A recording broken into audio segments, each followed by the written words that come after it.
Good morning, good afternoon, good evening, and good night. And whenever you might be listening to What a this, week. what a week. I'm sorry, I'm already thrown off. Poof. You're listening to the Buzz Pucks podcast. And Podcast. I'm Bert.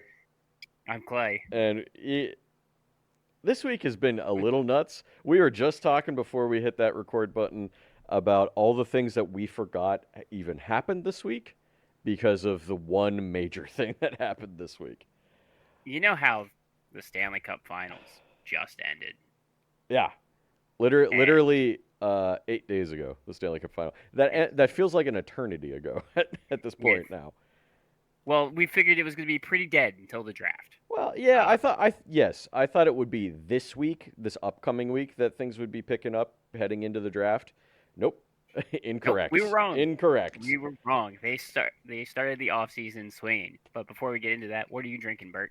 I am drinking from what was the brewing company? Little House Brewing Company.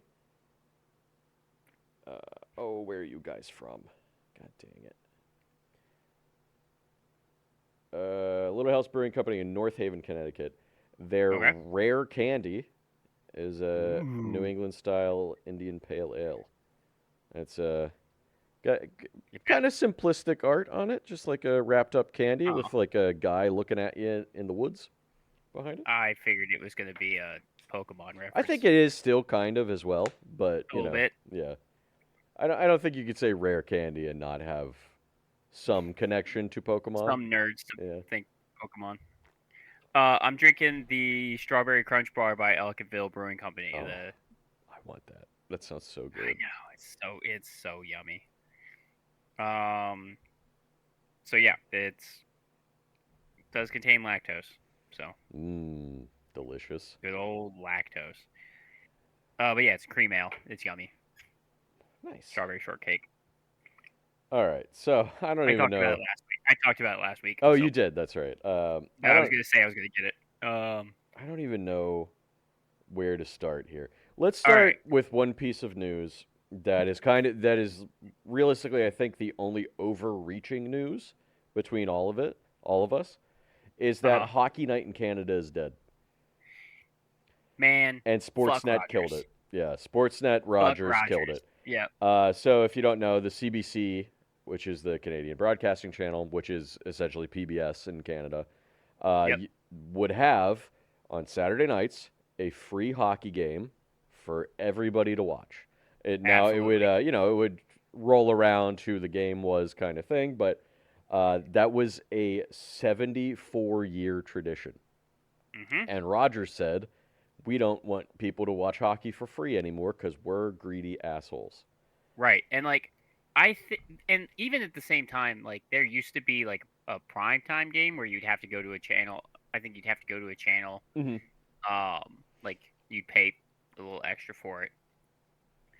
Yeah, But I on think your cable, whatever. yeah, they're vastly underestimating how willing people are, how people are willing to pay for hockey. I think they're underestimating how much this is going to piss off the general public of Canada too. And that's 100%. Yeah. Like it's gonna be pirated. Well, we'll Like see. We'll see if this gets reversed in coming weeks. But pretty much why it happened is the CBC and Sportsnet Rogers yeah, could not come to an agreement to extend that tradition, so it is over until yep. it gets reversed. But wouldn't it be so funny if the Canadian government was like, "No, No. that's not happening." Right, absolutely. That's I can see it. that's the proper use of a government, not whatever Yeah. America's doing currently. All right, so let's get into some specific news. I'm gonna do Um. a couple of things, and then we can get into trades. Does that Well, sound okay? let's also do. Yes. Let's. We have all the cups are done. The ECHL Oh yes. and the AHL. The Florida Everblades win the Kelly Cup for the third year in the row, fourth Maybe year in a row. I don't remember the Kelly Cup winners. Um. They won in double overtime, a 5-4 win, and they dropped the first two in the series and then went four straight. Um, and then the Toronto Marlies win the Calder Cup for Yep. the AHL. Yes, they did. Yes, they And this did. is the second time in a row, second year in a row, where the AHL equivalent of the Stanley Cup champion loses in the Calder Cup final. Oh, yeah, you're right. Because the Checkers were, or no, the Chicago Wolves, excuse me, The were Wolves, were well, in the AHL final. yeah, but it was the Checkers, I believe, the year before where they lost to Abbott, Mm, got it. That is interesting. Abbotsford. Yeah, That is interesting. All right. Congrats to those teams. yeah. The Washington Capitals signed Spencer Carberry to a multi-year extension. I don't know how many years, and usually they don't Nope. say salaries for Price is right. coaches because coaches don't have a salary cap, so it doesn't matter as much. Uh, Correct. Utah also signed their coach Andre Torini. I looked up the pronunciation before. Okay. Torini to a 1 year extension as well, so he gets Okay. another year in Utah. And during, Wait. uh huh. Then let me, since we're doing head coaches right now, Oh yeah. let me do mine. Oh yes, yes. Toronto, after all of the talk about Oh, after all their the fluff and bother. extensive, the fluff and bother, the potential hires, they hire Jim Hiller as their new head coach. Maybe one of the more uninspired choices that they could have made. I feel like. I would, yes, I'm not saying he's going to be terrible because like I kind of agree with that. I But just also, maybe he'll do great, but like it's just not an awe-inspiring hire, you know? no, I mean, that coach's challenge against like they had the series against the Oilers. The Kings did. They had it Yeah, up 2-0 in the series already. You're on the attack. You start playing prevent hockey. One, can't do no, that. And two, you especially not can't. against the Oilers. And that coach's challenge for goaltender interference. You can't give a free power play to a power play unit that was rocking 36%. Yeah, Like, which they and I that was the think series, pretty much immediately scored on. So which they did. yeah, Um, maybe he and has also like learned from his mistakes, but absolutely, and he has said he did not want to play the 1-3-1 system that Holland. oh, that's Not, interesting. yeah, That Holland kind uh, of forced that on him potentially. yes. Hmm. Well, then it was Todd McClellan, Yeah, who he replaced, was playing the 1-3-1, got it. and he kind of took over, and so yeah, maybe Holland he was just like, thought "No, that we're just we built the team this way. We got to keep playing this way." yeah. Mm. So he's an analytics friendly guy. Chaika is they're Yeah, trying to moneyball this. I like, And I like moneyballing with the richest hockey team is such a funny concept to even think about. You know what I mean? it, that's true, but like think about Well, well when I money think about Moneyball, I'm thinking like pretty much the beginning of the analytics usage in sports because it was the Athletics, right, who it did it was in the baseball Athletics. because they had such a low salary. Everybody was like they're going to be terrible, but the manager and the general manager were able to like figure things out, right? The, yes and no. The owner didn't want to spend money, Hmm. but it was not the fact that they were going to be terrible. Um, that was not they just lost two, three, like Gambini, like they lost a couple of high profile guys Oh, that got it, year. got it, got it. But the Giambi, I think is who you were yeah, thinking of. Giambi. Uh, but what the movie kind of doesn't represent, Hmm. like talk about, is they had a ace rotation, like their starting Ah, five rotation. Like I'm pretty sure they had the Cy Young winner. They don't mention their MVP winning shortstop mm, that they had, Miguel Tejada. They do So not mention that. You're they correct. don't Yeah. mention that. They're like, So "Oh yeah, we got to figure out how to get this team out of the doldrums or whatever. We lost all our star players except for our rotation that is the best in the league and our MVP shortstop and the other right. stars on the So team. So we just got to sign like two guys to figure this out." That's yeah, so funny. That's such a funny thing. So I guess that is a little more akin to the Maple Leafs actually. yeah. But Like at the same time, the Maple Leafs will spend the money. They will. maybe we will spend the money, but that's kind of the problem that they're in right now. They're kind of in a cap spot. True. So Also true. Especially after one finding of the trades ways, that they did. yeah. So they hire Hiller, but there's Oh yeah. also a good chance that this was like a canary trap that the front office was doing, Nice. Yeah, I gotcha. To try to figure where out where the sources are. the leaks are coming from. Yeah. You tell a bunch of different people different possibilities of coach, whatever gets out there, that's your leak, and you shut that down. John Chaika trying to be Tyrion Lannister from Game of Thrones. That's exactly what he did in that show. Because Hiller didn't leak. No, that was true. That was kind of out of nowhere. Like So Hiller, whoever he told that to did not say anything. Hiller wasn't on a radar. Yeah. Like they even had like Oh, that's I wonder who maybe that's where the Pavelski rumors came from. I was literally Yeah. about to say. I was literally about to say. I wonder who he told Pavelski to. Well, it did sound like Uh, Pavelski was in the last like 5 or 10, but maybe Chaika kept him in the last 5 or 10 to do the canary trap, that's the like you said. Yeah, point. that is interesting. So I like.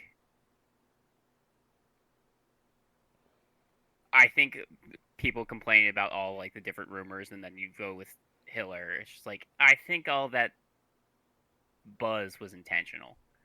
They're trying to figure out what uh where the moles were. Yeah, true.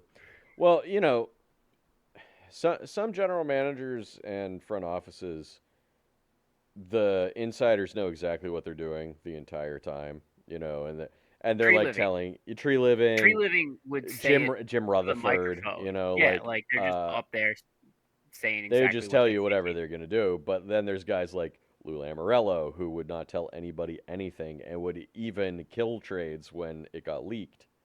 Yep. Like currently, like Kyle Dubas, nobody's got any sources in the Penguins right now. I couldn't fucking tell you what Kyle Dubas is gonna do. I can't even I guess. don't. I Because don't know what. remember that I don't Chinikov know what trade, Neil's doing. that I don't know what Chinikov Neil's trade for the doing. Penguins came out of nowhere, right? Right. Absolutely nowhere. Nobody was expecting it. Nobody was reporting on it. Nobody even knew the Penguins were talking to Columbus about it. I any leaks coming out of Florida are strictly intentional. Seems like it. Yeah. Florida's another team that does not I pay think their tight lip. Vegas too. Actually, Yeah. Vegas is always And playing. They're always playing their cards close to their chests. um, I am loving the villain arc that Oh, they've Vegas. definitely just decided that they're the villains now. Or I mean, because McCrimmon got in front of the mic, Maybe. their GM, and I don't know, like, yeah, you could be this stupid, Oh, but I know. Yes, I know but with exactly. the whole Yeah. like, I don't understand why we're so unliked type of deal. That comment is just like I don't understand where all this like negative. I wonder after this week if Bill Zito is going to do that. The GM of Florida go out there and be like, "Why does Say nobody yeah, like us?" I was trying to say that. Remember Bill Zito's Yeah, yeah, name. But I was also thinking of Jim Neal because Dallas at yes, the same time. yeah. There's not a lot of rumors coming out of Dallas that No, there's don't just seem intentional. some speculation coming out of Yeah, Dallas. there's speculation, but there's not a rumor.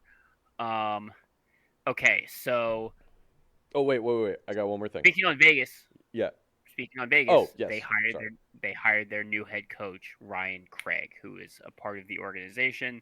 Um, Seems like he has been the coach that they've been kind of they've wanted, but Henderson was actively was. playing. I guess Um, grooming would be the proper term. yeah, They've been they've groomed grooming him to be him the to next. take over the Knights at the Golden Knights at some point, Yeah, and I it's mean this year. there was a chance Tortorella got extended, but only He if they did won the not. cup. Yeah, But he yeah, did he not didn't. though. I think that was the only way he was ever going to get the job. Maybe. Yeah, And maybe. even then, I don't think so. If they were grooming Ryan Craig to be the Sound next like, head yeah. coach, they weren't going to keep Tortorella. Like, thanks, but no thanks, Torts. Yeah, even if they won the cup, I think Ryan Craig was going to be the head coach. Yeah. They hired Torts purely to Stopgap. replace Cassidy. Yeah. Yeah.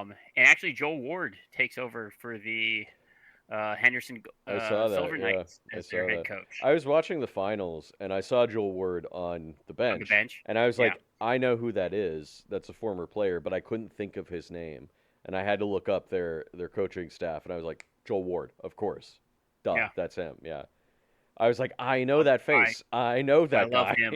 I love Joel Ward. Yeah, he's a I mean, pretty I was pretty not likable player from what I recall. I But did didn't care that I didn't want him or Dowd to win because they were on Vegas. Like that wasn't. sorry, yeah, It's sorry like I guys. like Dowd, I like Ward.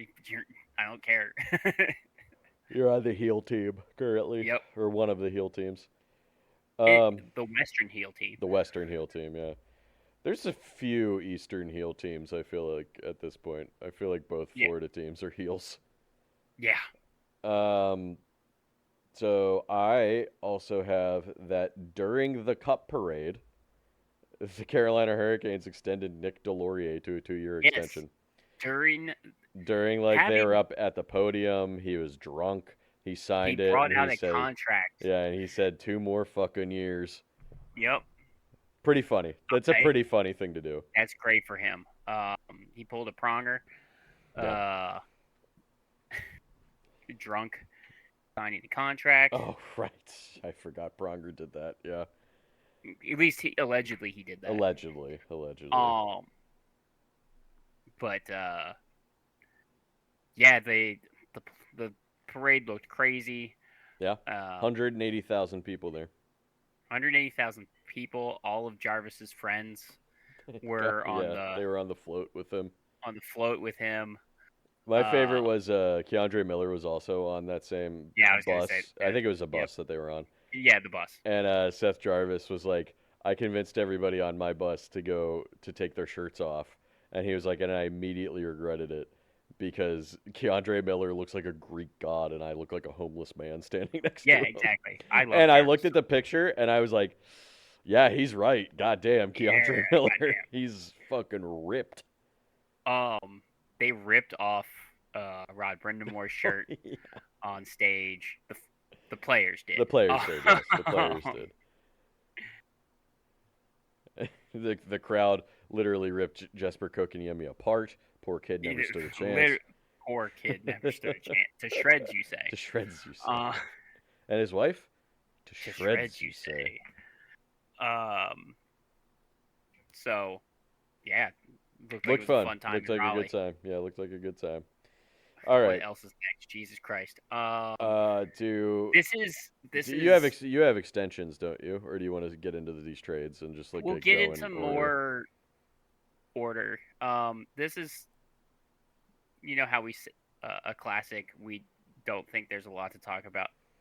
Didn't think this was going to be a long episode. Yeah. And then everything happened this week. So. I just stopped thinking that I've just decided to not think that ever again.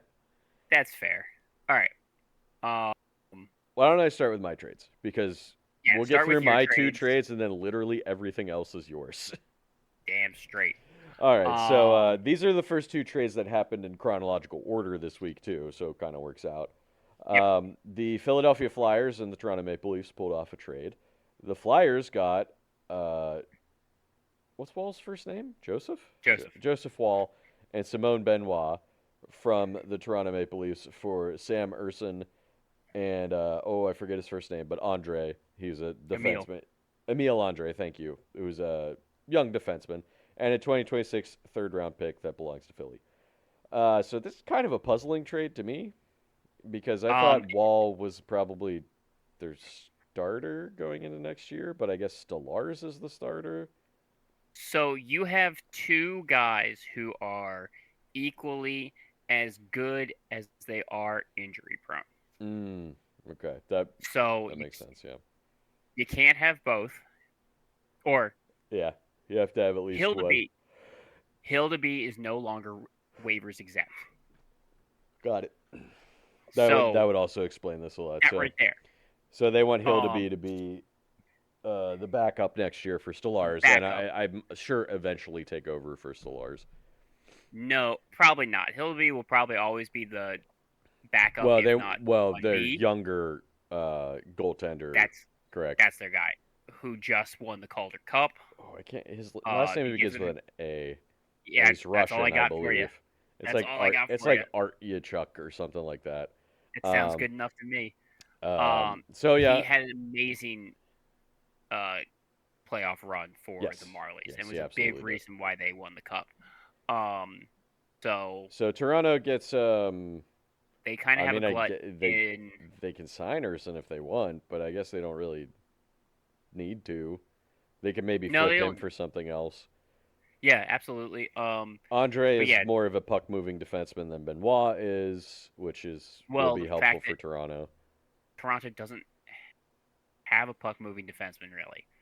Well, Um, not until another trade coming up, but yeah, but at the time, like at the time they they did not. Yeah, struggled. that's true. They struggled moving the puck. Well, I would say Morgan Riley is kind of a puck moving defenseman, but he's realistically Yeah, the only one, and you yeah. need more than one. You need more than one, and due to the trade that's coming up, Yeah, um, you don't have to. He doesn't have to be your first pair. true, true. You can play him less minutes, which is what he needs at his stage of his career. Well, I wonder if Riley is going to get traded at some point I this offseason, but I don't know. I think you can give him one more year, give him more sheltered minutes, more second pairing minutes, and he will be a perfectly. I don't even think could be fine. He would be a good second pair. The problem is he's been having to play top pair minutes. 25, Yeah, 28 minutes a night. yeah, like, or sorry, 23, 25 minutes a night for a couple of years where, like, he doesn't have that in his uh, tool bag anymore. yeah. Next trade was between Nashville and Colorado. Nashville received Ross Colton, and I forget this goalie's first name, but his last name is Posh. Awesome. And in return, Colorado gets Magnus Krona, a 2026 third, which belonged to Nashville, and a 2027 third, which was actually Colorado's to begin with. So that's a little cap move there for Yep. Colorado, making some room for God knows Whatever what they else plan they on got doing. planned. Ross Colton, I believe, makes like 4 million or 4 million and change, so He they was get that always off going his to books. be. He He was was always one of going to the be a guys. cap He's been talked about casualty. since like the beginning of the season that he was going to be a He's cap not the only casualty. guy talked about as a cap casualty. No. Uh, So it turns out for the Flyers, Briere felt the defense was too small with Andre York and Drysdale, and I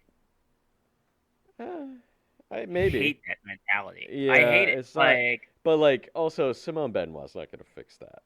He's like no, I a mean, career seventh defenseman essentially. So he's gotten higher than that. His work motor, like the man, it will outwork. His work ethic is what gets him onto the ice, not necessarily his like ability. But those kind of glue guys are always important. yeah, Um, true. but look at there's so like yes, they're forwards instead of defensemen, but look at what Zach Benson did this playoffs. Look at what Logan Stankoven did this playoffs. Like, Well, like, and even going farther into the past, look at Martin St. Louis, look at Paul Correa. These are guys that are not large, especially no. Martin St. Louis. Well, to me, the difference between like I like those guys, yes, but those were more skill guys, while Stankoven and Benson are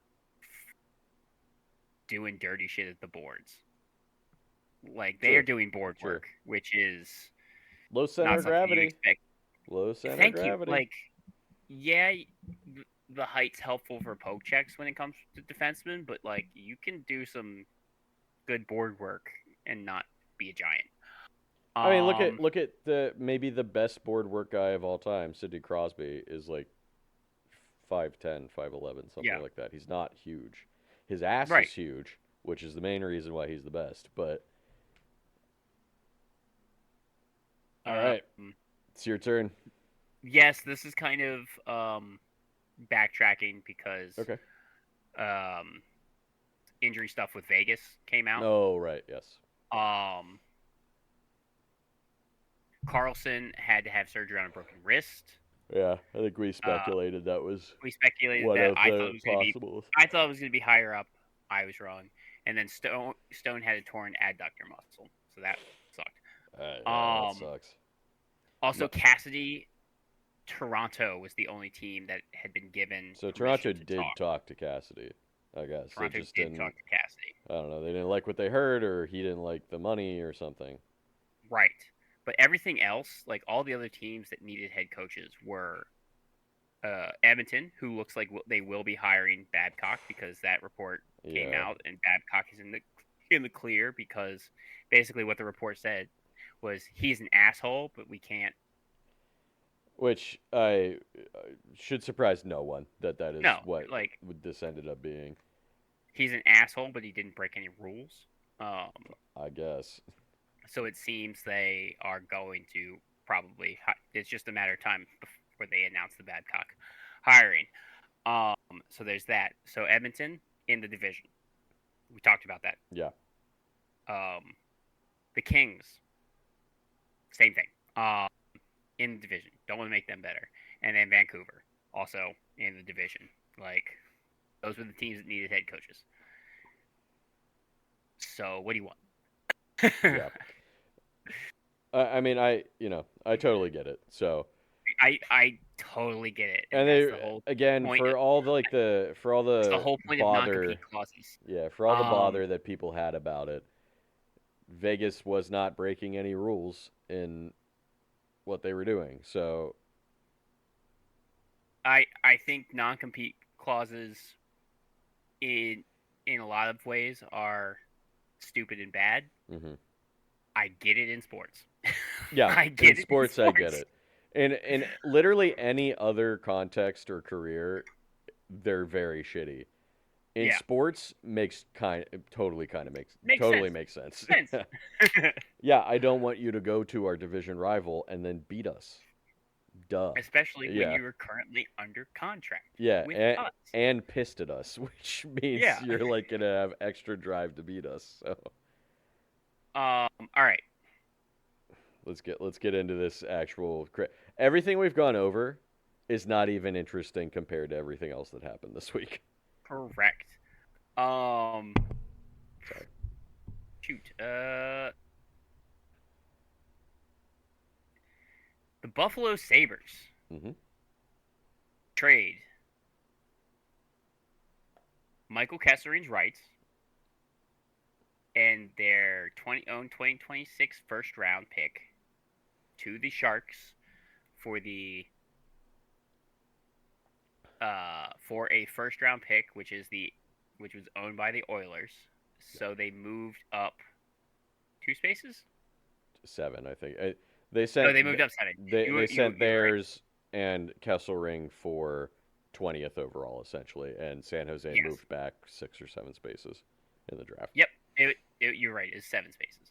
Um, I really wish Kesslering would have worked out, but this was I didn't realize this tweet got deleted, but he did tweet earlier in the season that he complained about injuries and playing time. Mm. I obviously get being mad that you got hurt, like you Yeah, keep getting hurt. that's nobody's Um, fault, but that's somebody's fault. I get being frustrated about it.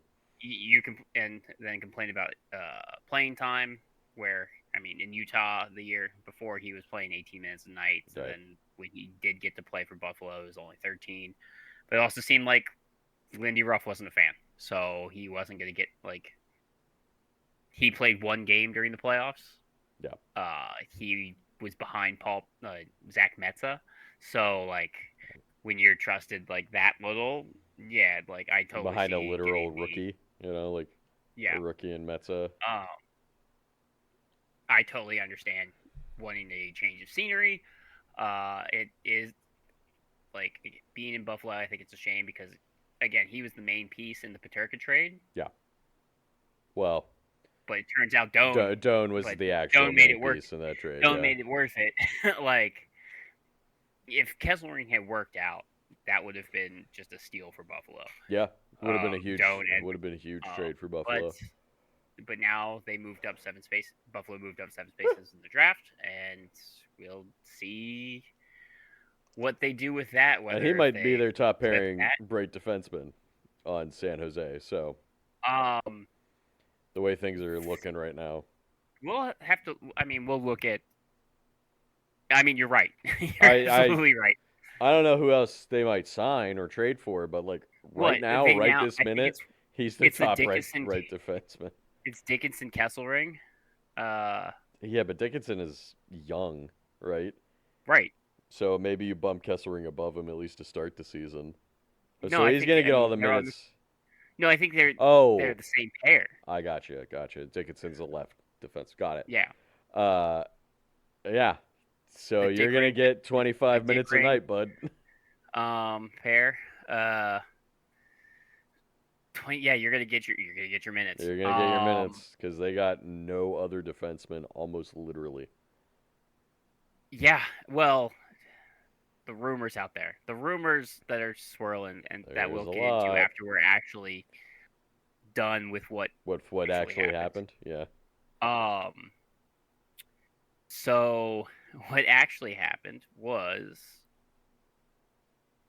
I don't care about the Sharks Bruins trade because that wasn't Yeah, much. it's a minor league trade, some draft picks, some low draft picks.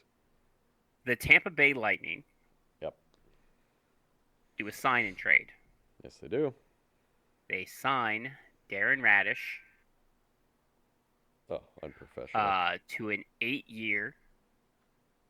Shut up. 8-year, $8.5 million contract, and then trade him to the Toronto Maple Leafs for a 5th-round pick. Yeah. So That's a move. That is a move. And it's a move that I like from Chaika. I like it too. My only complaint is the length of the contract. Cap hit, no problem, right? Well, and yes, what you gave up for it, always obviously no problem. But 8 years when this guy is 30 already. 30. I mean, maybe he'll be fine through the entire 8 years, right? But probably not. Probably not. I mean, he could be because he was a late bloomer. Like he might have less wear on him comparatively. So, I think? No, I don't think it's going to work out the full 8 years. But they're going for 2 or 3 years. That's what this is for. Yeah. But like, here's the other worry too: is he ever going to have 20 goals and 70 points again? You better with Matthews and Nylander on as your I mean, I hope so. I mean, better. He's one of the rare guys that still does like the full bomb of a slap shot from the point. Yes.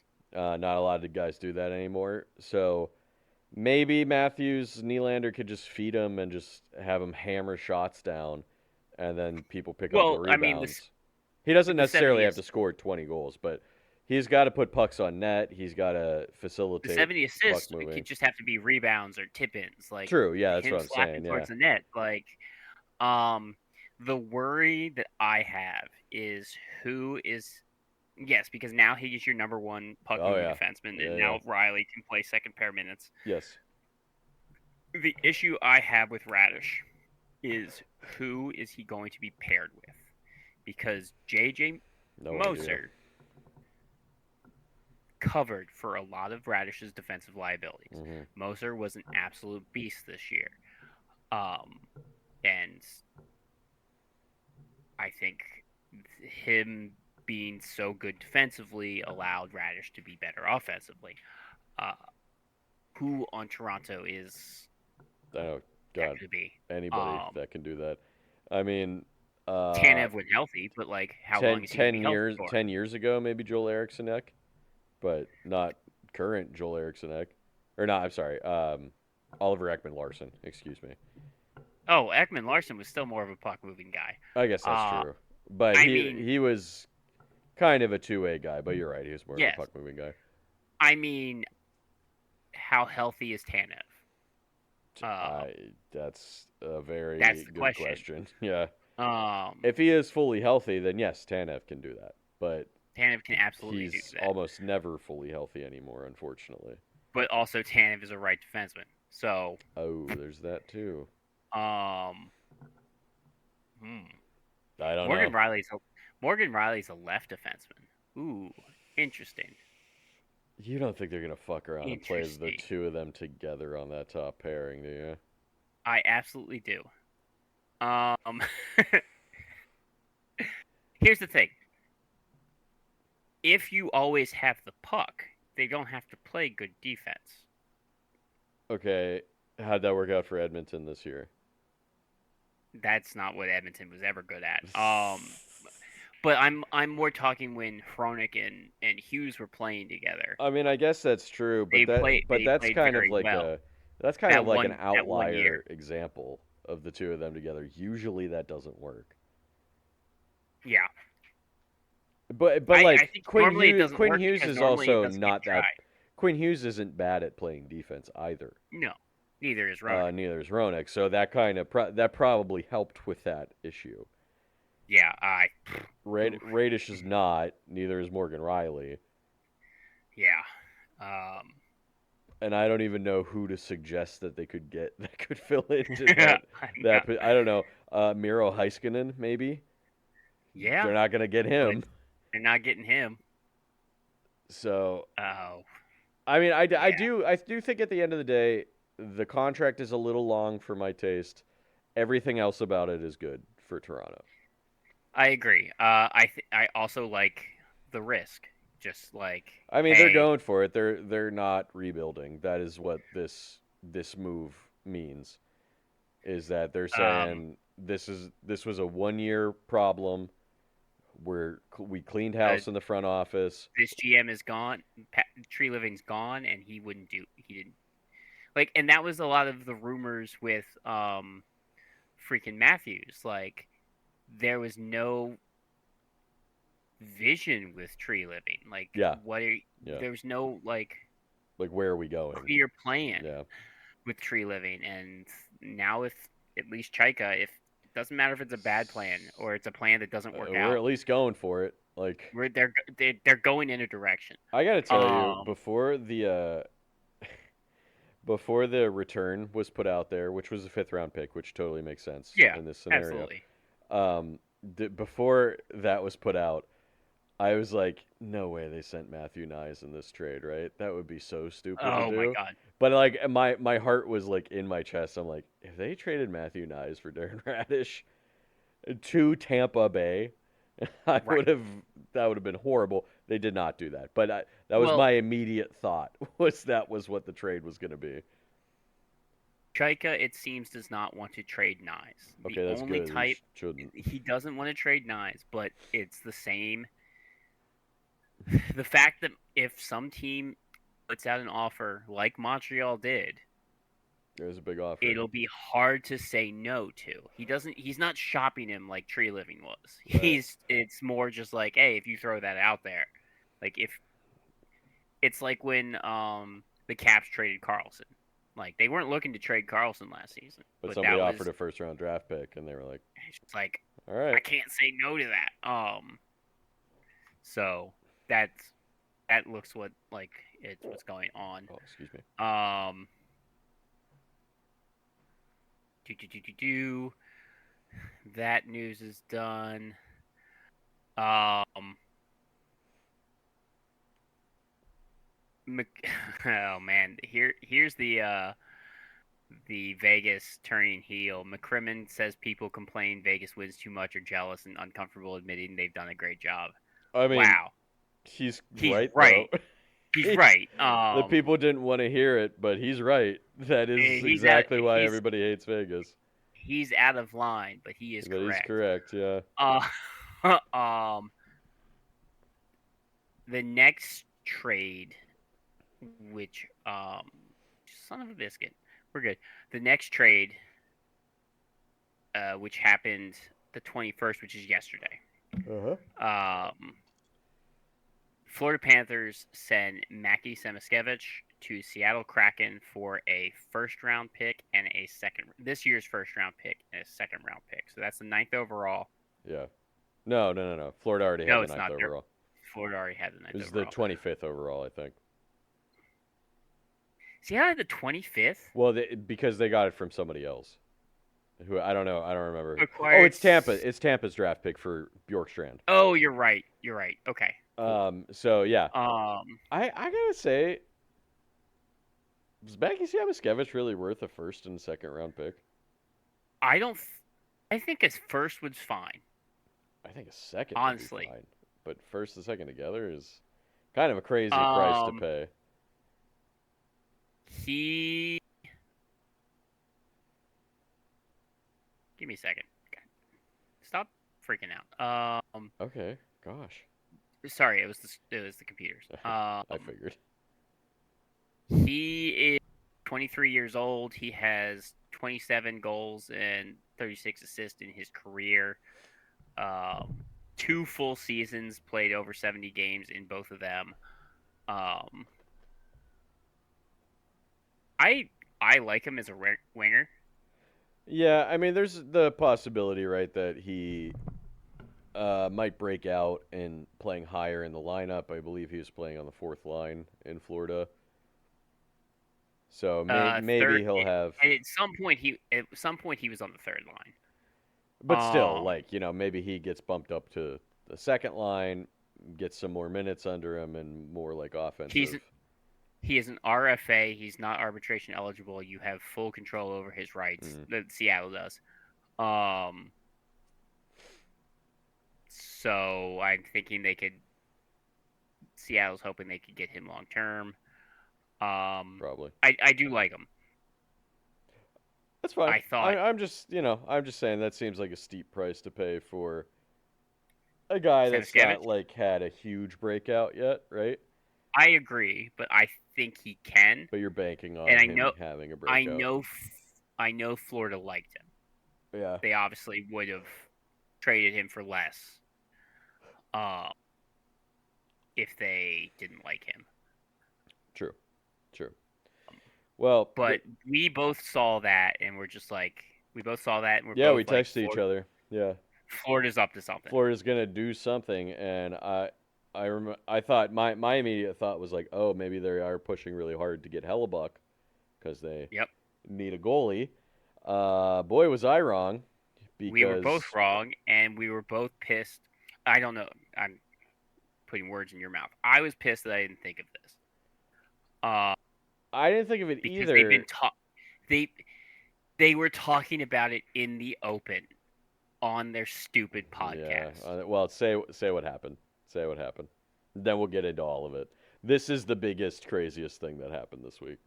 It happened yesterday. Yes. The Florida Panthers. Like an hour or two after the Samuskevich trade? Yeah, like not that long after.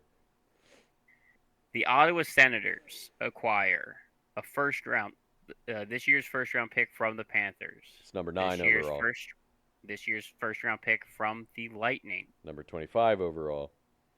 The first round pick from the Panthers for 2029, which is top 10 protected. Mm-hmm. And a 2027 second round pick for Brady Tkachuk.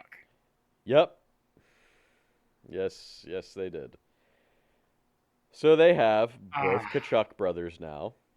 They have absolutely the best top 9 forwards in the entire league. Their second line is projected to be Tkachuk, Bennett, Tkachuk. Which, as you said, as you texted me, the axis of evil. Yeah. Their top line's Barkov, Verhaeghe, and Reinhart, which is just a dirty offensive line. Yeah. And then Tkachuk, Bennett, Tkachuk, which is just a dirty line, just in general. And they basically the entire Panthers team spent this past season getting healthy. Yep. I've seen a lot of discourse that's just like, oh, just give Florida the cup right now. I don't The agree with games that. still have to I play. You still have to play I the games. don't agree with that. Because Um, look, I mean, what halfway through this season, everybody's like, just give Colorado the cup, and then Colorado how'd that laid a go? giant turd against Vegas. Vegas. Um, But Florida's definitely the dragon in the East going into the season, yeah, at least they're the as it villain in the stands right East now. going in. I have so many thoughts uh, on this. Let's hear all of them. From Ottawa. Oh, goddamn. Do you have thoughts? Yeah, of course I do. They're probably similar thoughts that you have. So a lot of the this is another one where again, no rumors. There, No, this just just out of nowhere. dropped. Um, the actual the discourse that I saw was that they were waiting to drop this until the draft, but then it was gonna leak, so they just did it. Yeah. So there is that. I'm told. Sorry, not I'm told. I'm told. I was just reading Yeah, it. we have That sources. was a quote. Pressure on was high on the Senators to make it happen. It was told by multiple sources that the dressing room was not pushing for Brady to stay. Yeah, that's Wow. pretty telling. That's pretty telling Um. that he All, pissed off probably most of his teammates. So so timeline was uh, Brady requested this trade around the same time that Larkin did, which is what Freeman reported on. hmm He said there was multiple ones of these, but yes. he wasn't going to drop them. Basically, Well, I think what he was saying was he didn't have all of the information yet, right? gotcha. Okay, And that he was waiting to get all of the information before he talked like with authority about it. okay. Yes, you're right. You're So correct. something along those lines. Like he Yes, wasn't being cagey about it. He just wanted to be like, I don't want to be wrong. I want yes. to make sure that what I'm saying is correct. On top of that, so Brady requested that trade around the same time as Larkin, and while we're still talking about this, it seems like Connor Hellebuck has also requested a trade from Winnipeg. Yes, but from what Brady we saw, his list is larger than Kachuk's. Kachuk's and was Larkin's. 4 teams, I think. Brady Kachuk gave a 4-team trade list. It was Minnesota, Of course. Carolina, Vegas, and Florida. Yep. Um, it's also funny that Carolina is being on Vegas or on multiple trade lists because 2 years ago that was a threat. We'll trade you to Carolina, like Yeah. Rantanen. That was a threat. Oh yeah, yeah. That was Right. a threat. They thought they were bluffing. Um, Well, that's gone now. They just won the cup. So right. Well, and that's why uh, they're at yeah, the point where shocking. Guys want to these go to teams that are successful. that are winning. Yeah. Yes. Um, That and I hate to tell everybody online that's like, oh, the income tax, blah blah blah blah blah. it's It's it's the teams that are successful that the players want to go to. Nobody's trying to push to go to Nashville. Nobody's trying to push to go to Seattle. Those two places do not have income tax either. Like that when you think about it a little bit, that Bert. yeah, As much as you should be right, apparently on the recent 32 Thoughts, a lot of the things that the agents and players are talking about are the state tax. I cannot imagine that that is the only fucking thing that they care about, right? It shouldn't be because Why isn't again, Seattle really good then? Why isn't Nashville really good? So, like, I'm aware, but also a lot of these guys barely have a high school education. that's true too, and they We're take talking about shots to the head. the players. So Anyway, th- yeah, let's not look at them for intelligence. or moral standing either. No. Just assume So it's the worst and be surprised if it's better than that. for how the trade happened. Steos visited Brady in New Jersey, walked out of the make a month ago, and was thinking we got to do this. Yeah. Brady didn't ask to get traded now. Well, he basically said I'm not going to re-sign when my contract's up, which is Exactly. exactly what his brother did. Right. Weird. So it makes me think he didn't actually put in a trade request. Probably not. It He sounded didn't. more He like You're not going to I'm not going to re-sign, but I'll play out my contract kind of thing. who would you But be willing to get who traded do you to? want to get? Yeah. Who would you So he agree did. to go to? So we're fixing things right now. He didn't put in a trade request. Yeah, no, I don't think he really did. I think the conversation was just like, I'm not going to re-sign. Okay, well, who would you accept a trade to if it comes to if we can figure that out? Oh, okay, this handful of teams. All right, got it. Great. Right. Okay, well, Got it. see ya. Cool. Got We'll do traded. it now. Yep.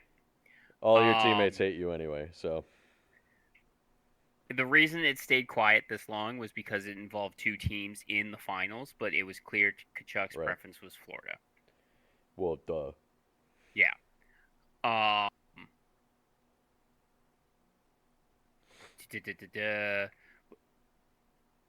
Post Olympics, it became a problem in the room. Yeah. The So reaction to the USA win had a huge impact on the fans, Kachuk himself, and the players. yeah. Said player told Friedman that it was very intense for a few weeks.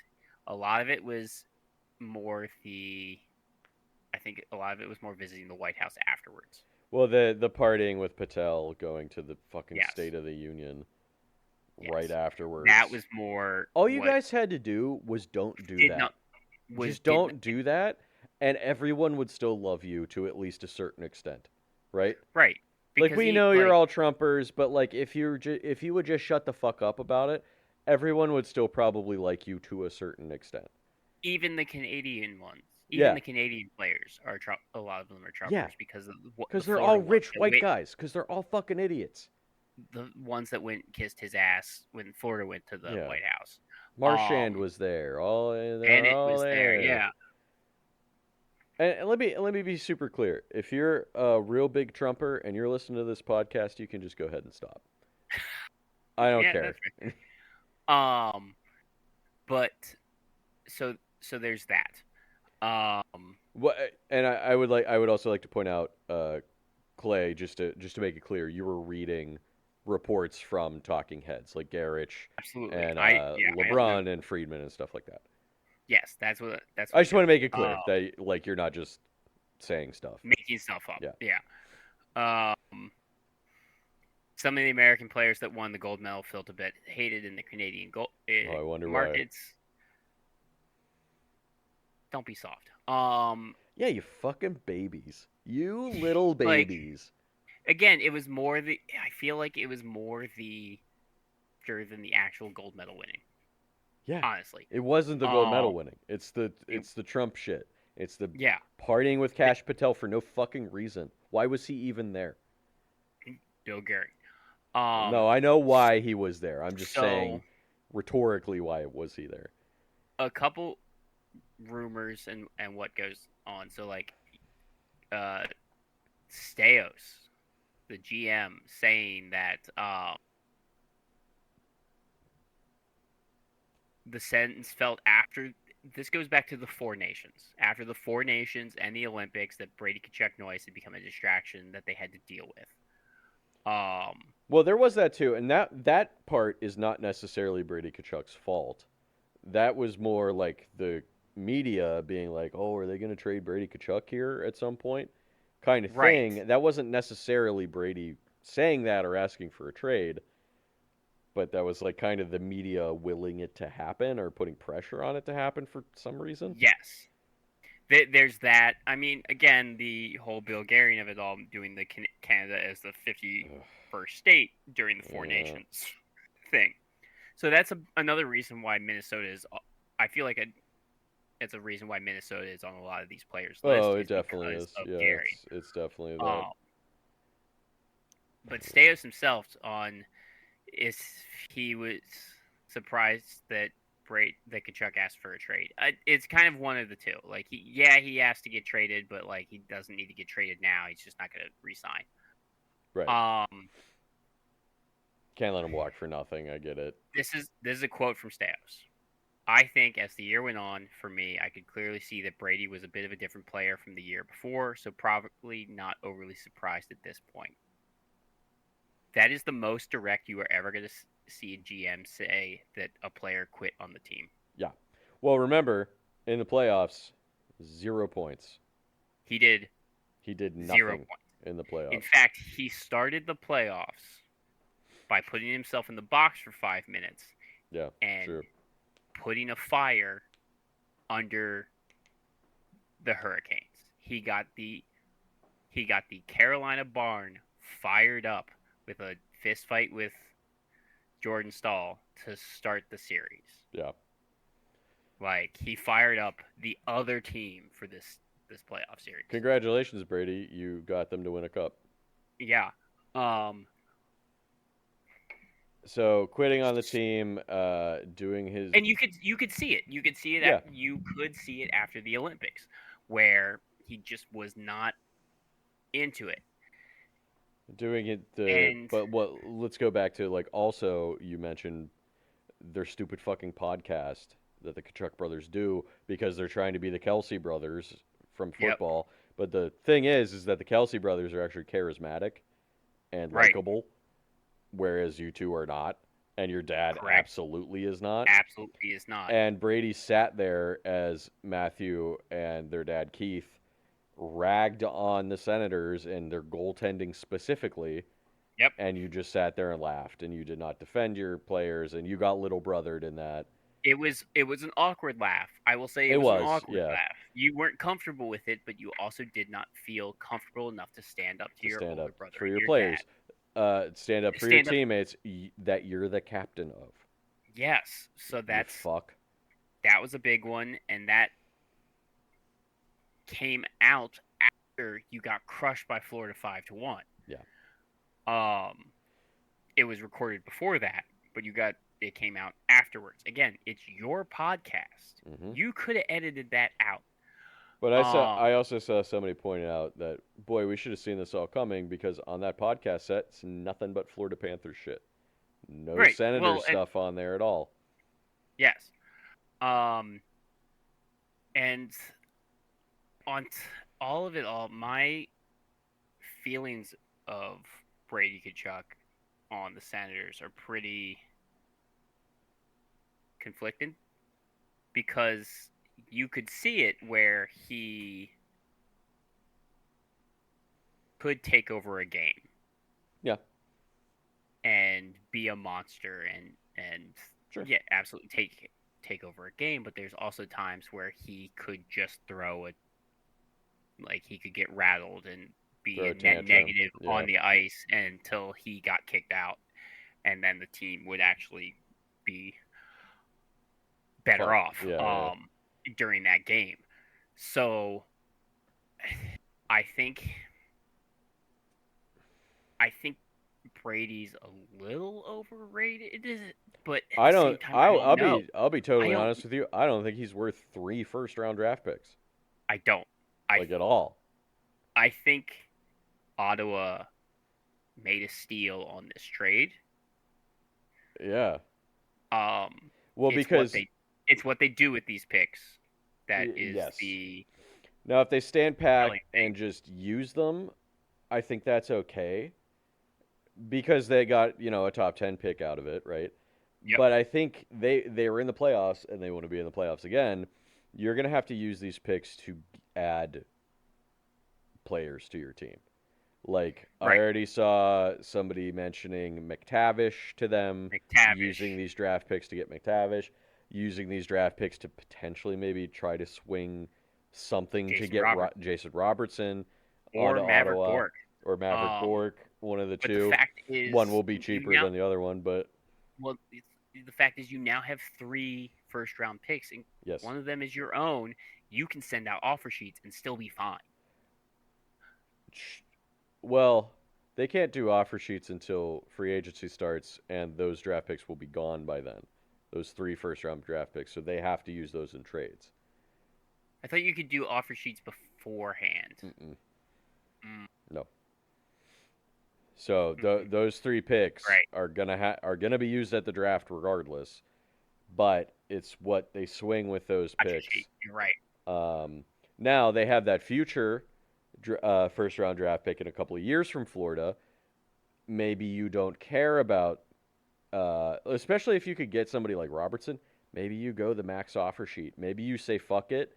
We'll spend 4 first round picks to get Robertson on a 90 to 100 point player on this team. But There. like the So other thing is though, right? Robertson has to agree to it. yes, there's also this is also super confusing because with because Larkin and Hughes. Hmm. Larkin, yes, is it's a lot of American players wanting to win now. That's what's Yeah. going on right now. Yes. I think the whole Canada of it all is being is not genuine.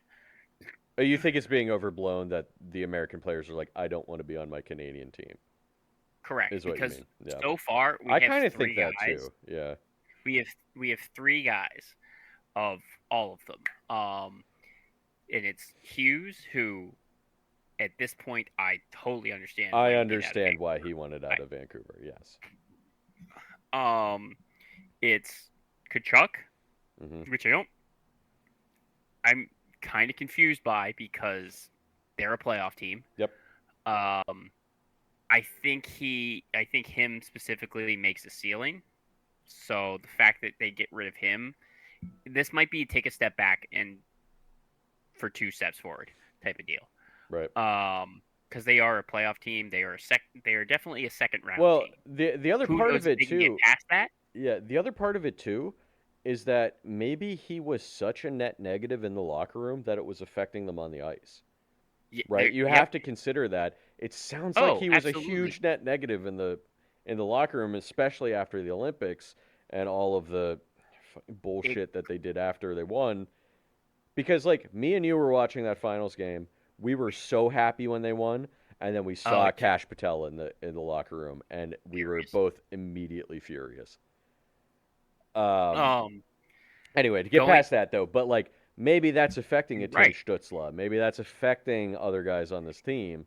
Well, it also seemed like this was a fake rumor. Like this was a fake rumor. The whole like everyone hates Allmark because the whole like cheating thing that everyone cheats, yada yada. Oh yeah. That rumor was fake, but it actually had real consequences. Like if Allmark talked about that, where Yep. he had to like, it's like this isn't real. Um, but that could have affected the room too. So like the room itself, they might have made the playoffs. I mean, based on Brady's play after the Olympics, they made the playoffs despite him, Yep. not because of him. Well, he was Um, injured for part of that time too, I think. it's just So a little he bit, but literally wasn't helping. But he um, wasn't really helping at all anyway. So right. Um, but there's rumors about Zach Werenski wanting to move from Columbus. yeah, that one's But not official yet though. those rumors kind of came out of nowhere. Like Werenski's agent is just like I don't know why these are happening.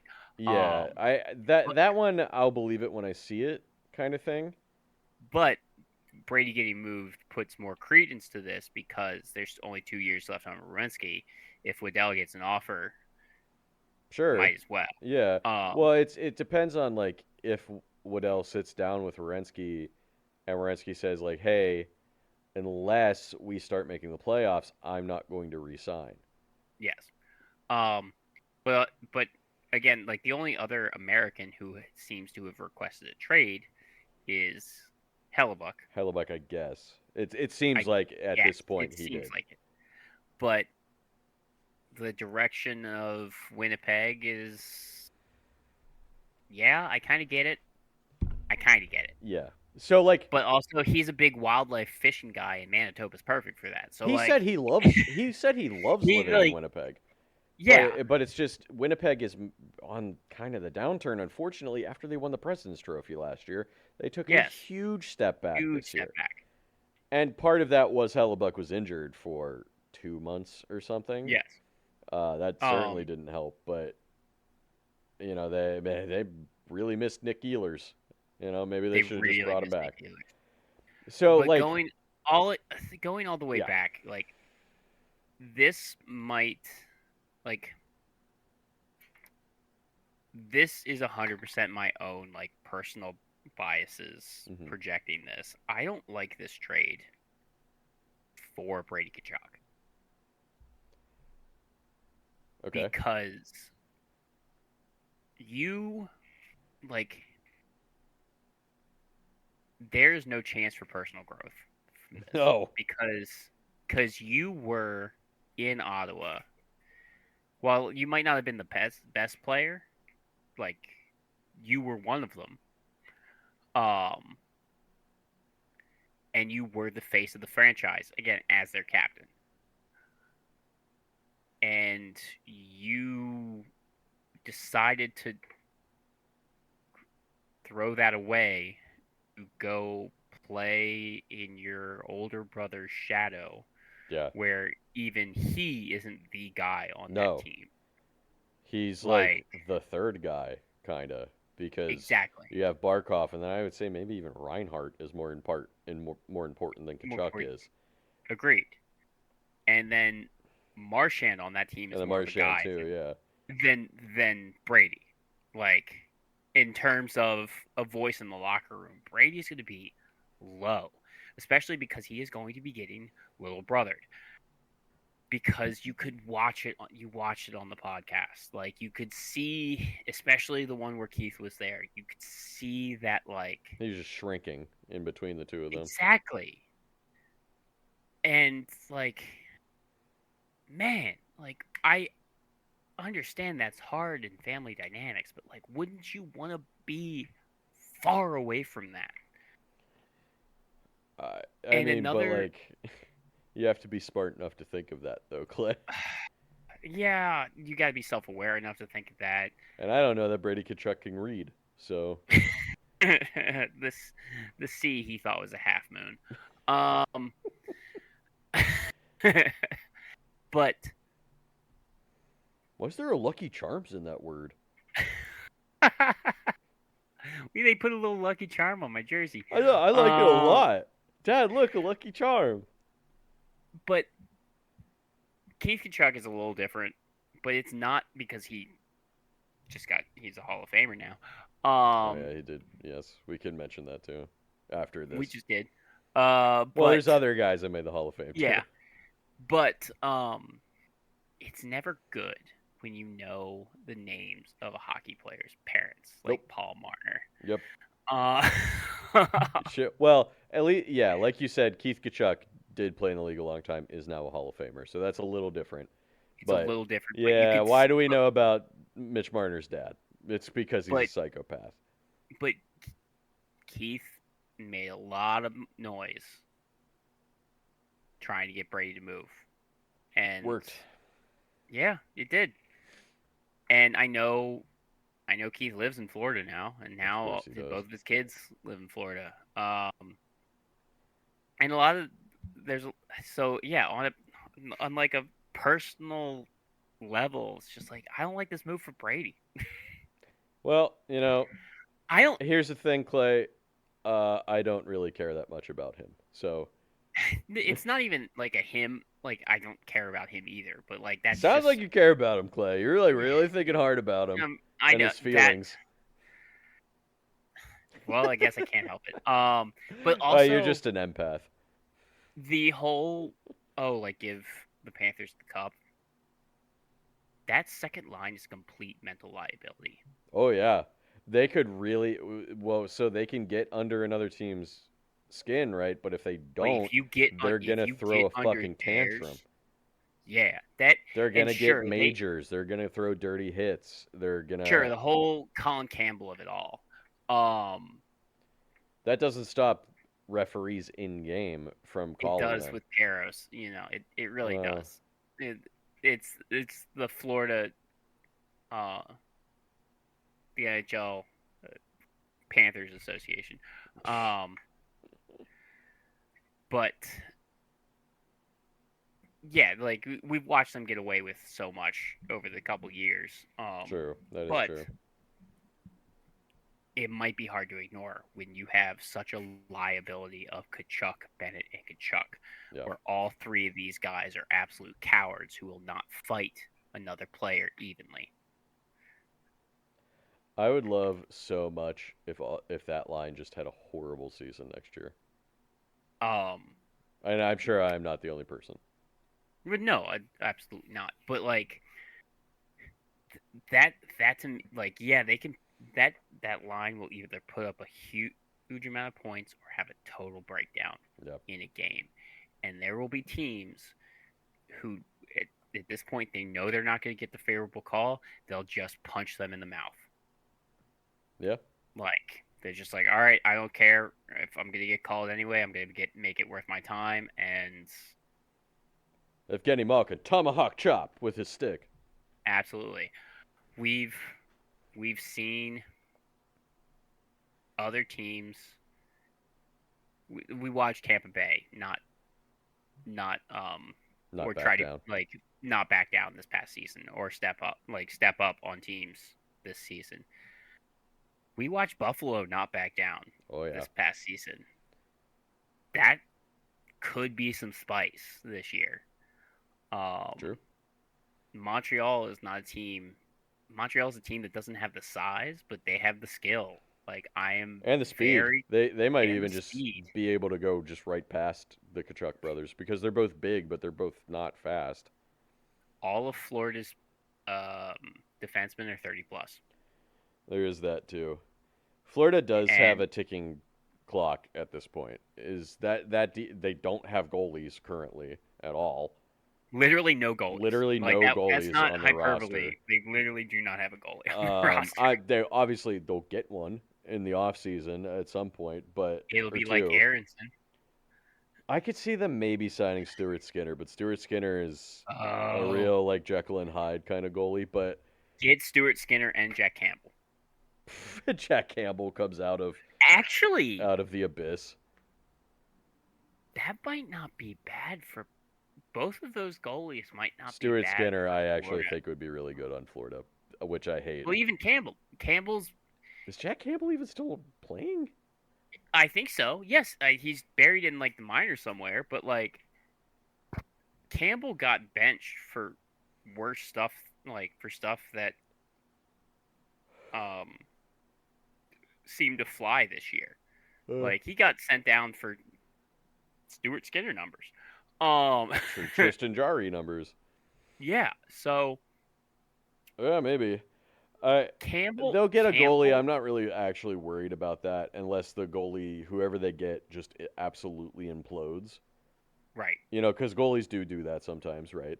Yeah. Um, But but thinking Campbell and Skinner's biggest weaknesses were the odd man off rush. the rush. Yeah, Were off the rush.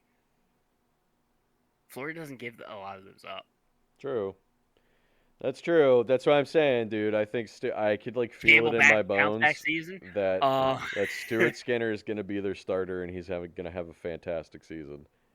yeah, I can But see that. in either direction, the actual problem is the defense, right? Because Yeah. as you just said, they're all 30 plus. They're gonna start breaking down at some point here. They're gonna start slowing down. Their skill is gonna start fading a bit, and Well, a then lot of all those of a guys, sudden, that top nine forwards can only get you so far. right?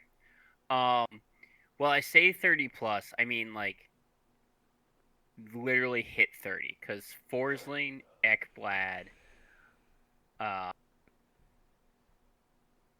Mikola, Hmm. all are 30. Then Seth Jones is 31. That blows my mind.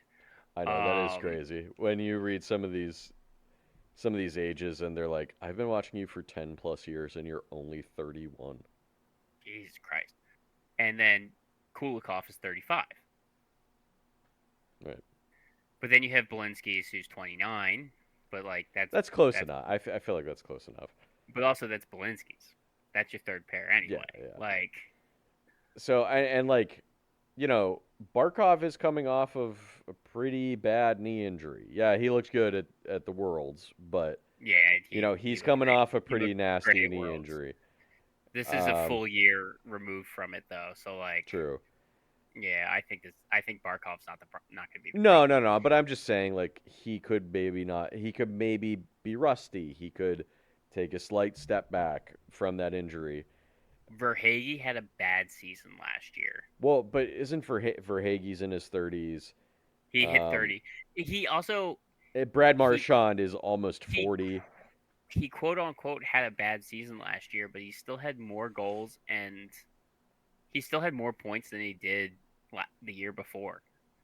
Hmm, That's crazy. that is crazy. I mean, but he's getting older. Marchand has got to end at Is some point 38. here. Yeah, he's 38. I can I would not bet on him having a similar season this year that No. he did last year. He had a great season this past year. But you know, you also have like Anton Lundell and Eetu Luosterainen, who are both young and pretty Yeah. good forwards. I'm just trying to think of a way that they're not going to be the number one seed I in the East next year. I just don't I don't There's teams that can beat them. They can lose. They're not going to go 84-0, right? no. They can lose to Tampa Bay. They can lose to Carolina. They can lose to some of the other Metro teams on an odd night, right? Yeah. Or Buffalo or maybe Boston too, Yep. and Montreal. So there's plenty of teams in the East that could challenge them. But Yes. this It's trade just does make them a dreadnought of a team, you yeah, know. it really does. And again, it's just whether or not you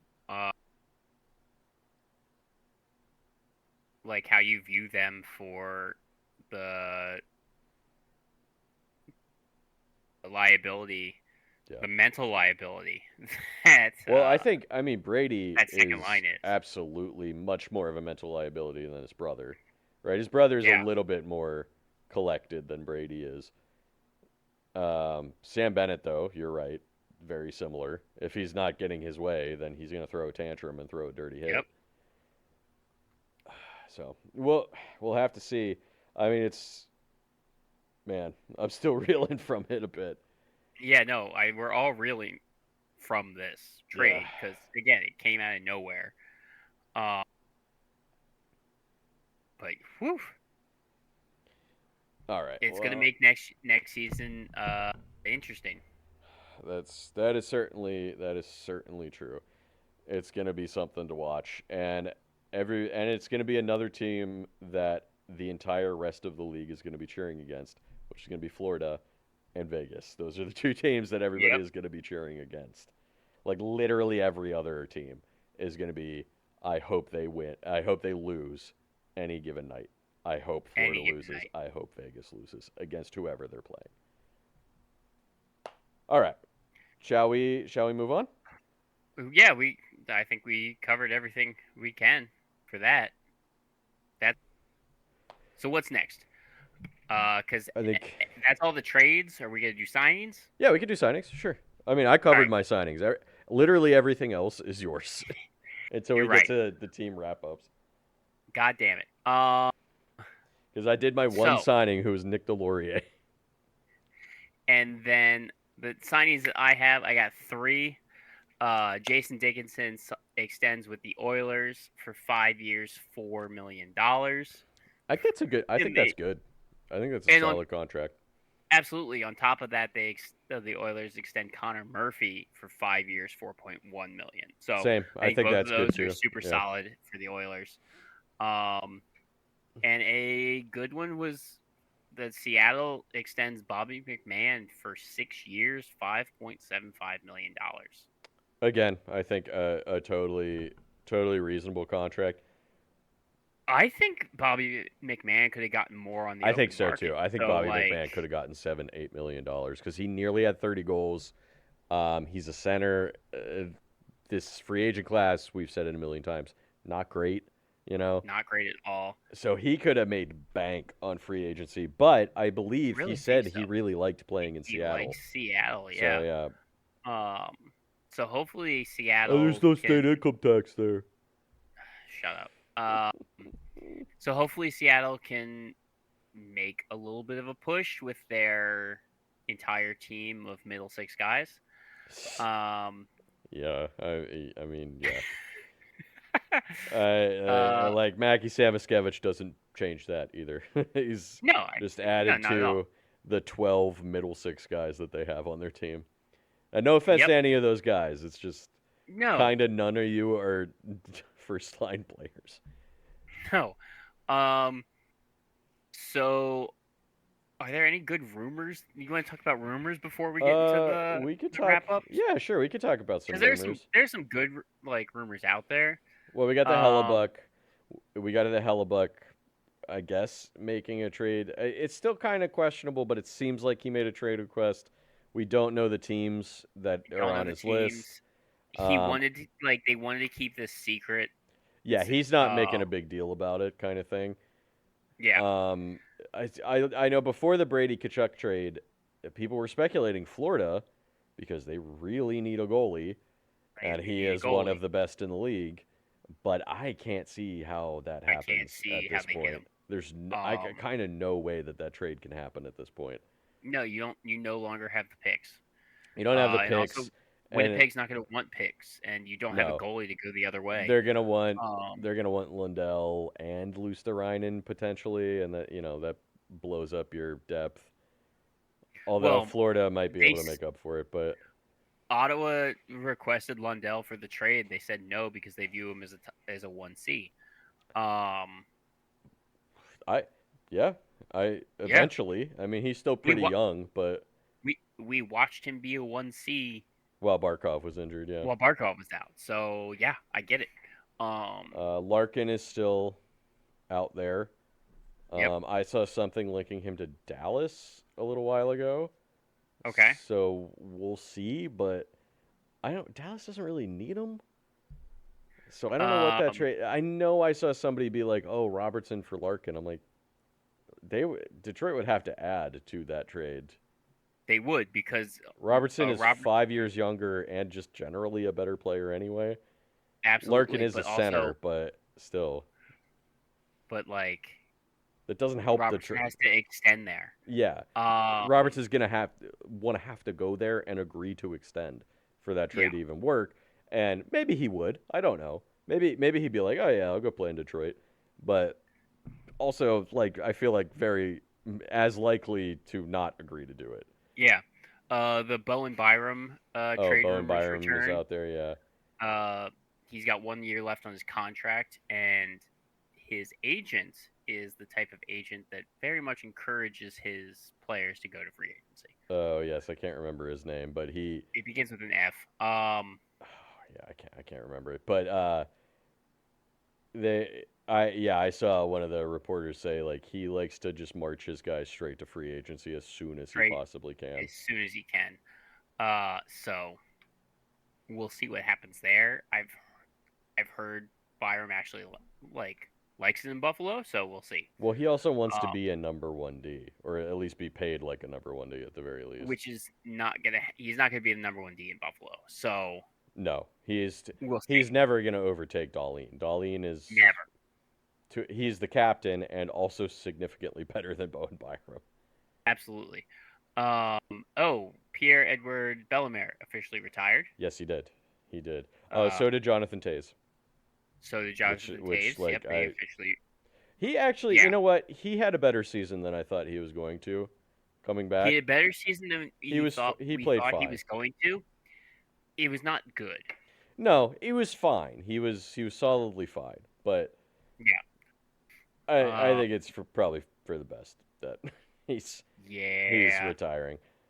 Um. Oh, did you see Ron Francis rejoin the Penguins as a special Oh advisor in yeah, hockey? I saw like half Penguins fans freaking out in a good way because they were like, I love Ron Francis, and half them being like, he was a terrible GM, and then Which being he was. but like Yeah. yeah, he was. He's not the GM though. He's like No, he's He's just gonna He's an advisor. be around kind of thing. And apparently he was already pretty good friends with Kyle Dubas anyway. Oh, perfect. Um, so it just kind of makes sense, you know. He's an Um, advisor, he just gets to throw in his 2 cents on whatever's going on, kind of thing. So I think that's fine for yeah, the that's fine. Penguins. The I had Penguins a couple of also like, are going to have new owners in the coming weeks too. Just everybody gotcha. remember that they did get sold to the Hoffman family. Okay. They're going to Um, take over, I think, in the coming weeks. I don't know what, if anything, that really changes for the Penguins. We'll yeah, see. I hope nothing, because I like the trajectory that they're on right now, and I would yeah, hope that that's they true. would look at it and be like, "We're good. We don't need a medal here." We'll let Um, Dubas do what Dubas do. so couple things coming off the 32, Freeman's 32 Yeah, thoughts. Um, let me see. The on potential offer seats, he's hearing some rumors that some are coming, but the same thing happens every year, and yeah. it never happens. Um, Florida goaltending. It doesn't seem how they can do Hellebuck unless I they're just can't see it happening. no. Bobrovsky's looking for a 6-year deal. Outrageous. Outrageous. Outrageous, Bobrovsky. That is an Carolina outrageous ask. Carolina was not the only one in trade talks for Bobrovsky at the deadline. There were a couple more contenders involved, but again, outrageous. Absolutely no. Toronto is looking in goal. Mentions they'll look at Bennington, Hellebuck, and Bobrovsky. Freeman says he would not be shocked if Bobrovsky ended up in Toronto. That Stolar's one being Bob's backup. I don't like it. I don't like it at all. Nah. Don't do it. I don't do it. Uh, Tarasenko has changed agents again. He's not going back to Minnesota. Yeah, there's a lot of guys that are heading to free agency, like definitely. Yes, Carlson is heading to free I'll agency. talk about all the Ducks ones Oh, okay. once because I'm talking about the Ducks Oh, this week. got it. I will leave it to you then. But Um, that's all coming out this week. It's just like, yeah, these guys have told the teams they're not going to resign. They're just going to go to free yeah, agency. Nikishin, you're hearing his name out there because Yes. Colorado is looking for cap flexibility. Yeah, and he was kind of like he didn't have the greatest season either. So Yeah, Evan Rodriguez is out there too. That was a new one today yeah, that that was I a new one saw today. from Florida. He's out there because with the Brady Kachuk trade, that kind of moves him down to the fourth line, and that's. I mean, he's bottom six, right? But Yeah, at this point, you could probably move him for something, and he's still valuable, I yeah. think. So I think And of course, like Werenski, maybe, maybe not. right. I Uh, feel like not because, as you said, even his agent was like, "I don't know what you guys are talking about. We haven't yeah. haven't ever Uh, said that we want to I leave." haven't said a single thing. Yeah, Do you want to do the Hall of Famer? yeah. Let me find it real quick here. So they announced the class of 2026 for the Hockey Hall of Fame, and none of these will surprise you. Well, except Nope. maybe Keith Kachuk, but Keith Kachuk, Patrice. His stats make sense. Yeah, you know what? He does have pretty good stats, and he played for a really long time. Keith Yeah. Kachuk, Patrice Bergeron, Carey Price, Pekka Rinne from the Players, all deserved. The Bruins are going to retire Bergeron's number. Yep, makes sense. Brian Burke as a builder is going in this year. Mm-hmm. And then, oh my goodness, I don't know this woman's first name, but her last name is Curley. Cindy. It's Cindy Cindy. Curley, female hockey player heading into the Hall of Fame as well. Yep. Congratulations to all of them. I think all deserved. Brian Burke around for a very long time, has been parts of Yeah. some success, not in Pittsburgh, but Fucking when it was him and Ron Hextall just fucking things up. things up. But congratulations to all of them. I really do think goalies are overrepresented in the Hockey Hall of Fame. I'm honestly a And little surprised Pekka Rinne got in because he was good, but I don't know. He was one of the best at the time in a lot of his career, and getting that national team to a Stanley Cup Finals. True, Um, getting lit up in those finals. he He did. I'm sorry, that's an objective fact that the Penguins lit him up in those finals. did. Yeah, he got lit up. But yeah, so Bill Foley launches an NBA expansion bid. Yeah, I saw that too. Oh no. Bill Foley is just building an evil empire in Vegas currently, Well, like with the backing of the Vegas, casinos, I'm sure. Vegas is a city that is a testament to Hubris. man's arrogance. Yeah, that's Uh, hubris. Just yes, built in the middle of a goddamn desert. unyielding desert. Well, they're on the Colorado River, which I guess that's like, true. but they keep like the Colorado River is getting pulled from. It's not sustainable. It's not sustainable. Is what I'm trying to say. If you stop trying to grow alfalfa for the Saudi royal horses, What are you maybe talking about, Clay? You're I know, crazy. right? You're crazy. Yeah. Hi, Jenny. Jenny came up to ask if a. Yeah. I wanted to see if Ginger would play with it. Dog is downstairs. She was upstairs. Come on, I'm not just holding it for nothing. Interrupting our podcast. I didn't pause because I was just like, let's just Good. let it roll. Good. Came up to ask Fuck it, about we'll an do it live. avocado and then yelled at Clay for something and then walked away. So yeah, fuck Vegas. Testament to man's arrogance. I agree. Yeah. All right. Well, you want to move into some season wrap ups? I think we kind of have to now, just because Yeah. nothing else is going on. No, yeah. Nothing happened this week. Nothing. I said nothing else. Well, we'll see by the end of the episode. I keep checking my phone just in case. That's fair. Just Jesus. in case. It's like nothing's gonna happen until the draft, and even then, it's not gonna be really anything. I don't know. I mean, we're still waiting on the a Darnell Nurse trade as well. Yeah. I still don't know what that's gonna look like. I saw. I was listening to like a rumor video on YouTube. I apologize, I don't remember the guy's name, but he was talking about like all the rumors out there, and he was talking about the Darnell Nurse trade, and he insinuated that there was a team that might give up a first round draft pick for him, which is just insane. I like, sorry, my guy, but like that is definitely not going to happen. And if the Penguins do it, I'm gonna jump out a window. So It's a low window. You'll be fine, but like that's only. I'll it'll just hurt be a little injured. bit. Yeah, I'll just be injured. Yeah. Oh, one more thing, because again, talking about all these these Americans want to leave Canada markets. Mhm.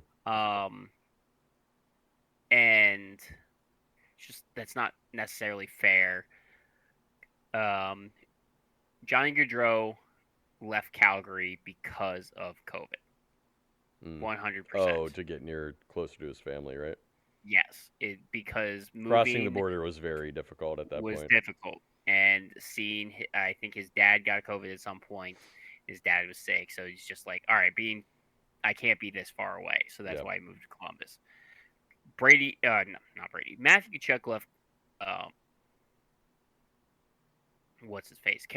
Calgary as well, because Gaudreau left, and again, he's like, I'm just not going to resign here. Mm-hmm.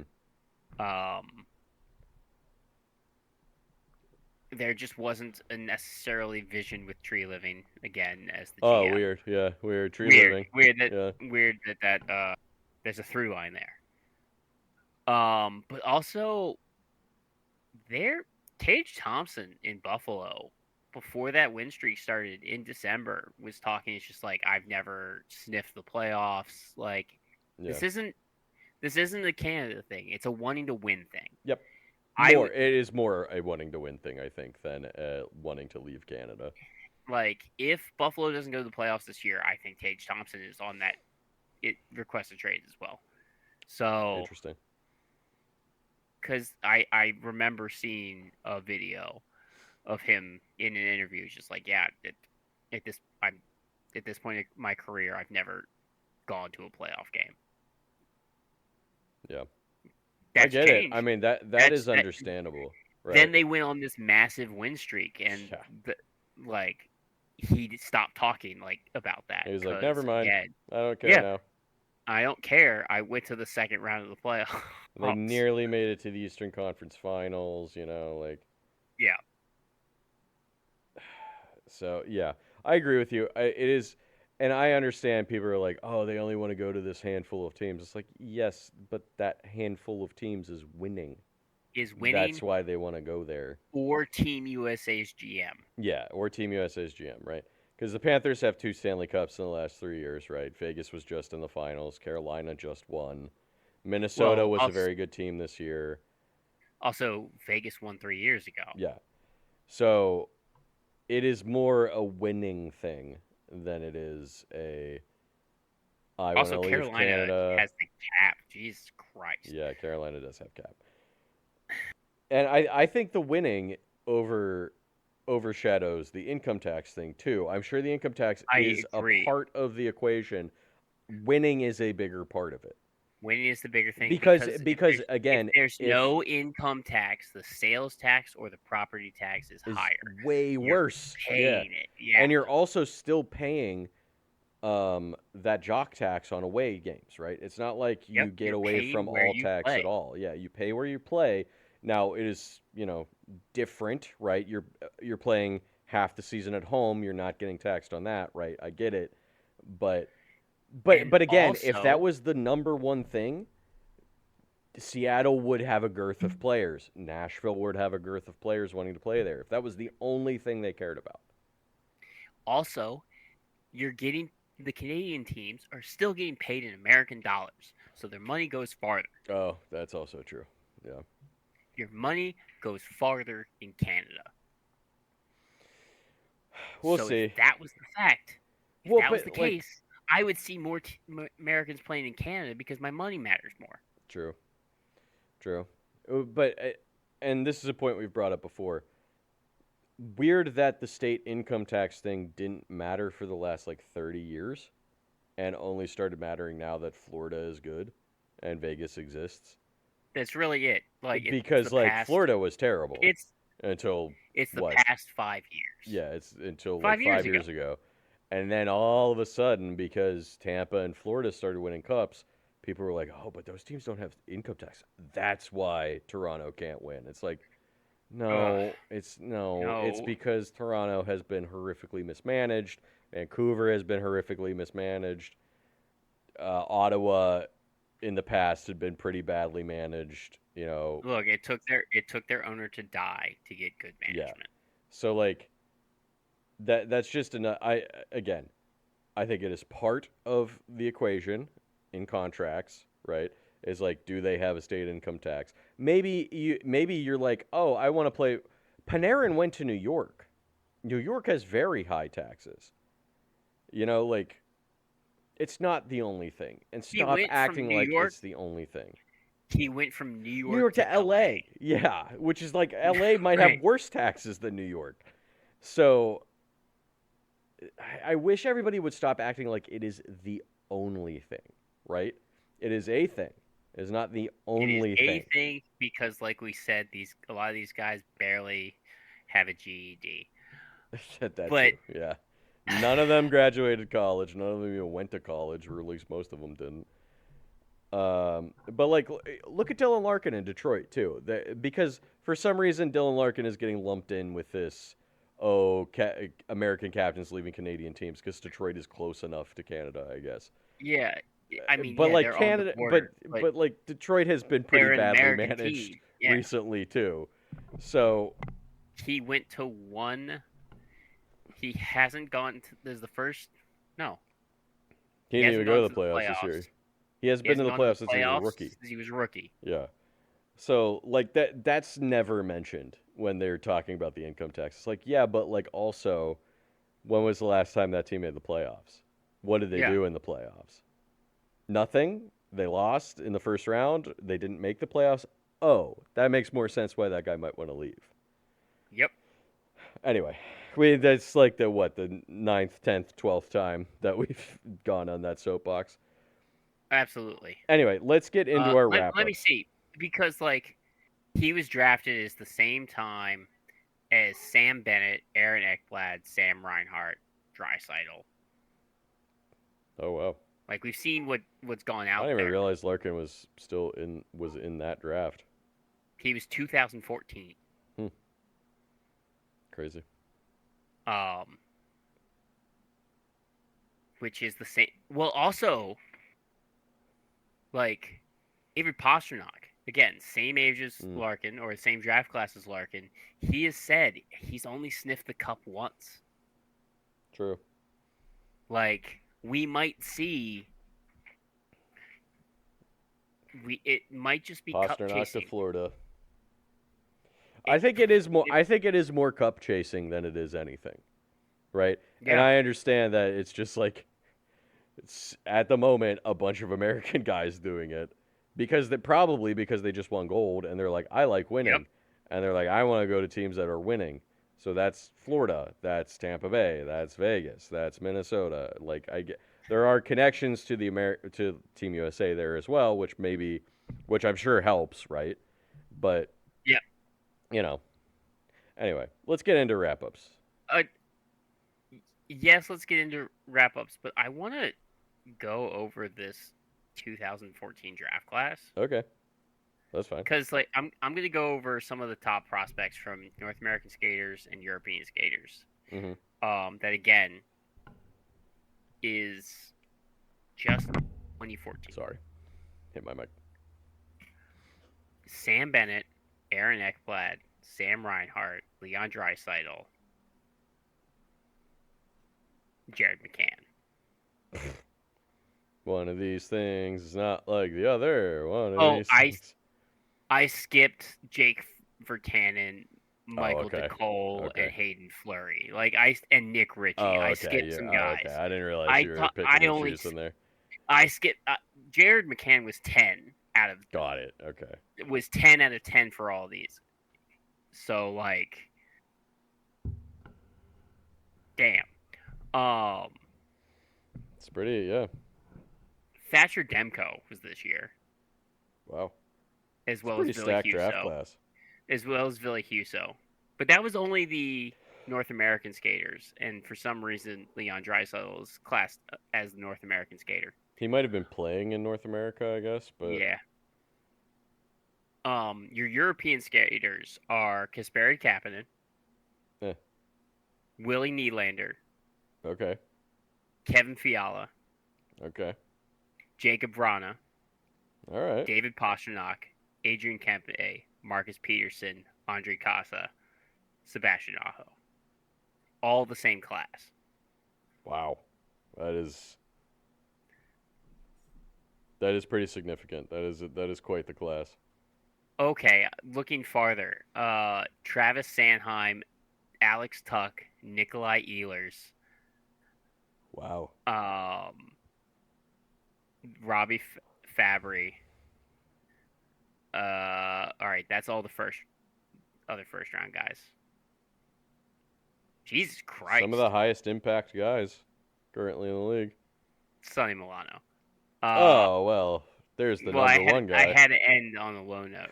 John Quinville was the 30th pick of that year. Oh, is that Quintrell's son? It's gotta be. It's got to be, right? It doesn't say. I mean, it could just be a coincidence, and they just could have the same last name. I think it is. Huh. I always assume because I kind of remember him getting drafted, and I was like, oh, that must be Quinville's son. No, it's his cousin. Oh, okay. It's his cousin, who's like Joel way. Quenville is a first cousin once removed. Oh, all right, okay. That makes more sense because Way more sense.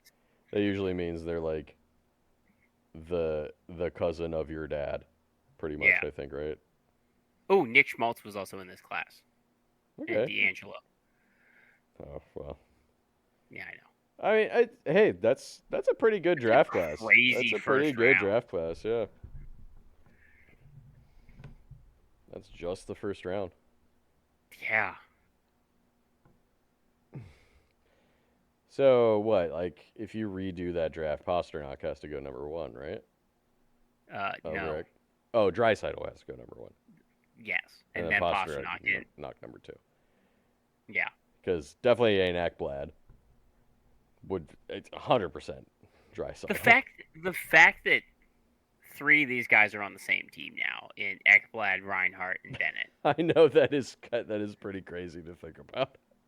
Ah, that's a wild draft class. Yeah, this is pretty crazy. This is pretty crazy. All right, let's get into the wrap ups. Let's Okay. get into the wrap ups. You go first. All right, that sounds great. Hey, did I take my meds today? No, I did Doesn't not. seem like Can you it. tell? Um, All right, I am going to start with the Pittsburgh Penguins. They went 41, 25, and 16 this year, 98 points. Good for 10th place overall in the league.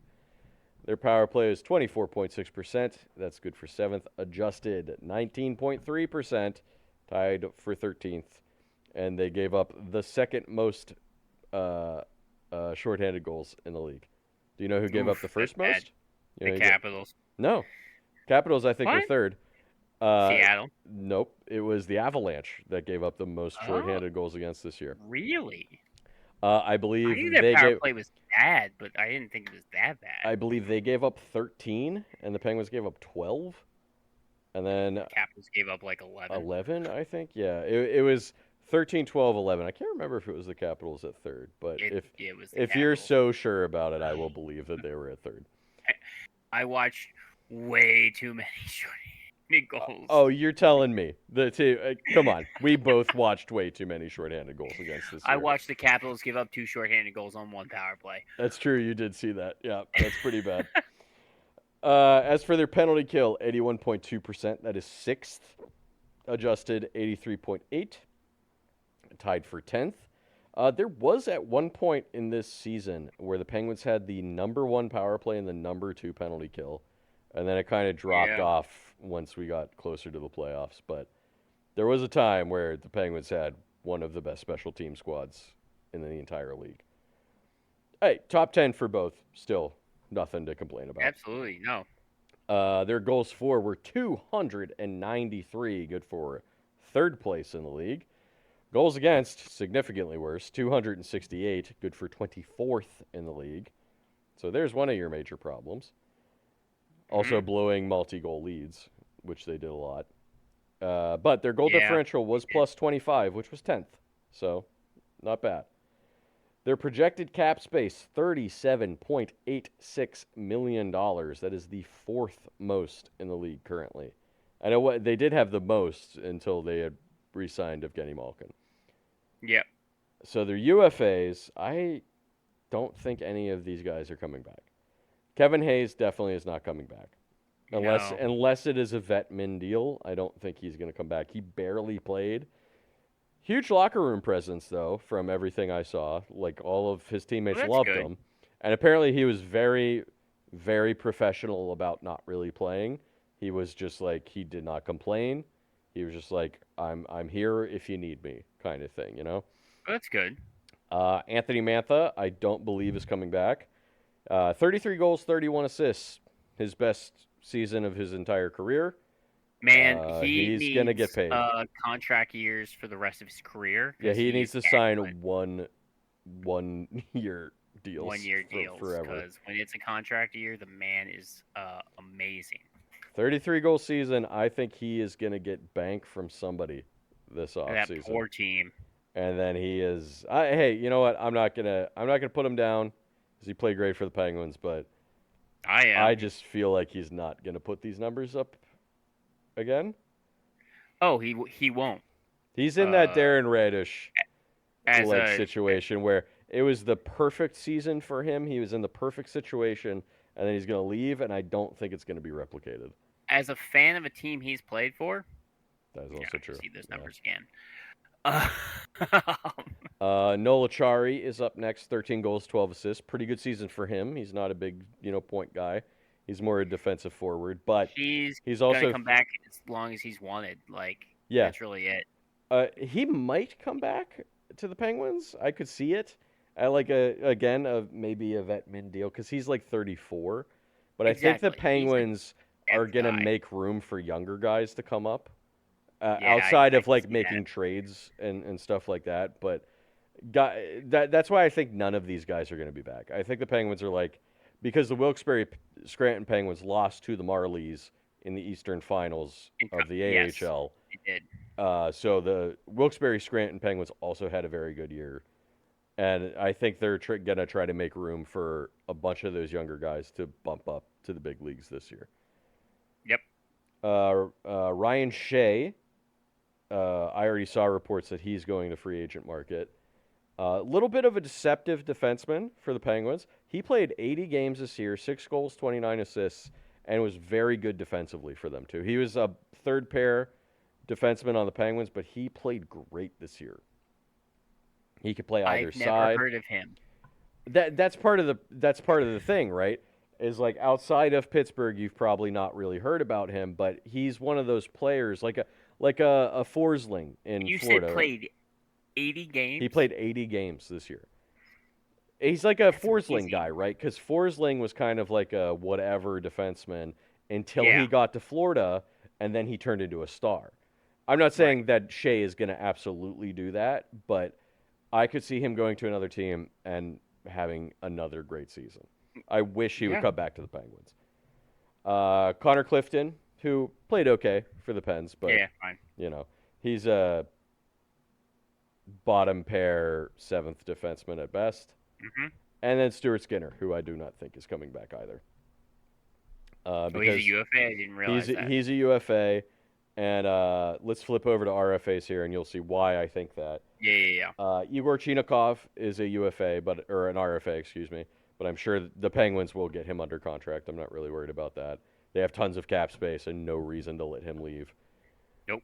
Artur Shilovs is an RFA who also played Yeah, very good for the Penguins, he played very well. notably taking over in net for Skinner in the playoffs, where he nearly brought the Penguins to tie that series to send it to Game 7. Yep. And then I threw in Joel Bloomquist, too, who's also a prospect goalie for the Penguins, but Yeah. he's getting close to making the big league squad. And then on top of that, Sergei Murashov, who was the goalie that backstopped Wilkes-Barre to the season that they had, is likely going to be on the big league squad Mm, next year. Gotcha. I So if like a I had to three-man guess, rotation. it's going to be Shilovs Murashev, and if there's a Mm, problem with like Murashev, then they'll send him down and bring Bloomquist up because that makes sense. Bloomquist is still ineligible for waivers. Murashev is too, so if they had to Yeah, swap them back and forth, if need be, they'll they swap could. them. Yeah. So that's why I think Skinner's gone. Gone. And Yeah, that unless makes I'm sense. mistaken, they signed Skinner, trade Shilovs. I guess that could happen, but I kind of doubt But it. with how the playoffs went, I doubt I it. kind of doubt it. Yeah.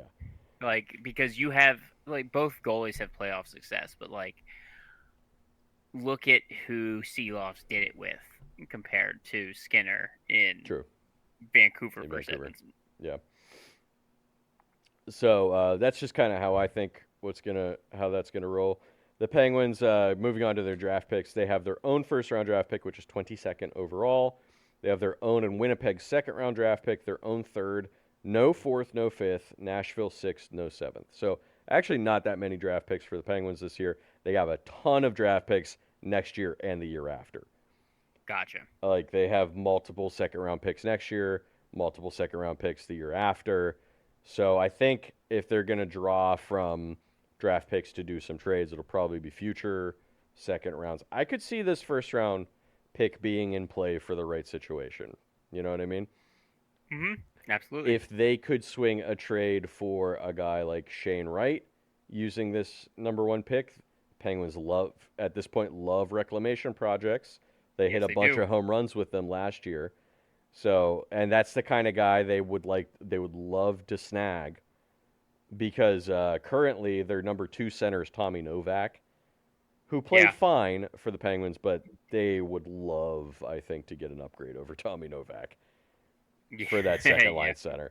And I I mean, Kirby Dock is another reclamation project that they could sure they could take. grab, maybe not necessarily slot into that second C. Shane Wright, I don't even know if he could either, but maybe eventually, maybe with some Right. work they could. I know I was reading an article last week or the week before. It was about Vinny Trocheck, right, and the trade market for him. Yeah, yeah, And it was all of these proposed trades from teams that could use him. And some of them were like ludicrous trades, like multiple first round draft picks and stuff like that. And it's No. like that's not going to happen. But then it got down to the Penguins, and the proposed trade from the Penguins was so terrible compared to every other one of the trades. Yeah. It was like a D prospect who's like not doing that well, a third round pick, and like Tommy Novak. And it's like, why would the Rangers do that trade? I would do that Why? trade in a Yeah. heartbeat if I was Kyle Dubas, but But why would the why would the Rangers? Rangers do that? Like all the other trade proposals were like ridiculous, very expensive, and then the Penguins one was so cheap. It was like, yeah, I would. I think the entire Penguins fan base would do that in a second. Yeah, But that's the Penguins. absolutely. As I said, Kyle Dubas plays his cards close to the vest. I got no clue what he's got up his sleeve. He could swing a big trade out of nowhere. Like, we wake up tomorrow morning and Jason Robertson's on the Penguins, right? I don't think it's out of the. Right. I don't know how that trade would work, but I don't think it's out of the realm of possibilities. Um, or something like that, right? Or he could use that draft pick just in the draft, and he could just go bargain bin signing as well, like he did this past year, and it worked. Absolutely. I got no clue. Um. Who you got? All right. I'll stay with the East and talk about the Montreal Canadiens. The Um. Canadiens. Should it be the Canadiens? Hmm. I mean, you could do whatever. You could do whatever I made team a you want. mistake. Made a mistake. Um. It should be the Sabers. Ah, I see. It should be the Sabers, but I made a mistake. You just do the All right. Sabres next week. It's okay. I'll do the Canadiens. They went 48, 24, and 10. They had 106 points. They are third in the division, but they went to the Eastern Conference Final. Their power play was 23.1%, which was 10th in the league. Adjusted, it was 21.5%. It was 8th in the league. Their penalty kill was 78.2%, which is 18th in the league. And adjusted, it was 81.5, which is also 18th in the league. So you got to get them numbers up. Yeah. Your goals for were 283 goals, which was 6th in the league, but goals against were 256, which is 18th in the league. Yeah, that's not great. Okay, you went to the Eastern Conference Final. You were With third those numbers, yeah. You were third in a strong Atlantic Division, tied in points with the second place Lightning. Yeah, Sure. you were fine. And you beat the Your Lightning. Your cap space is 11 million. You have one UFA. It's Patrick Laine. He ain't coming back. Yeah, he's gone too.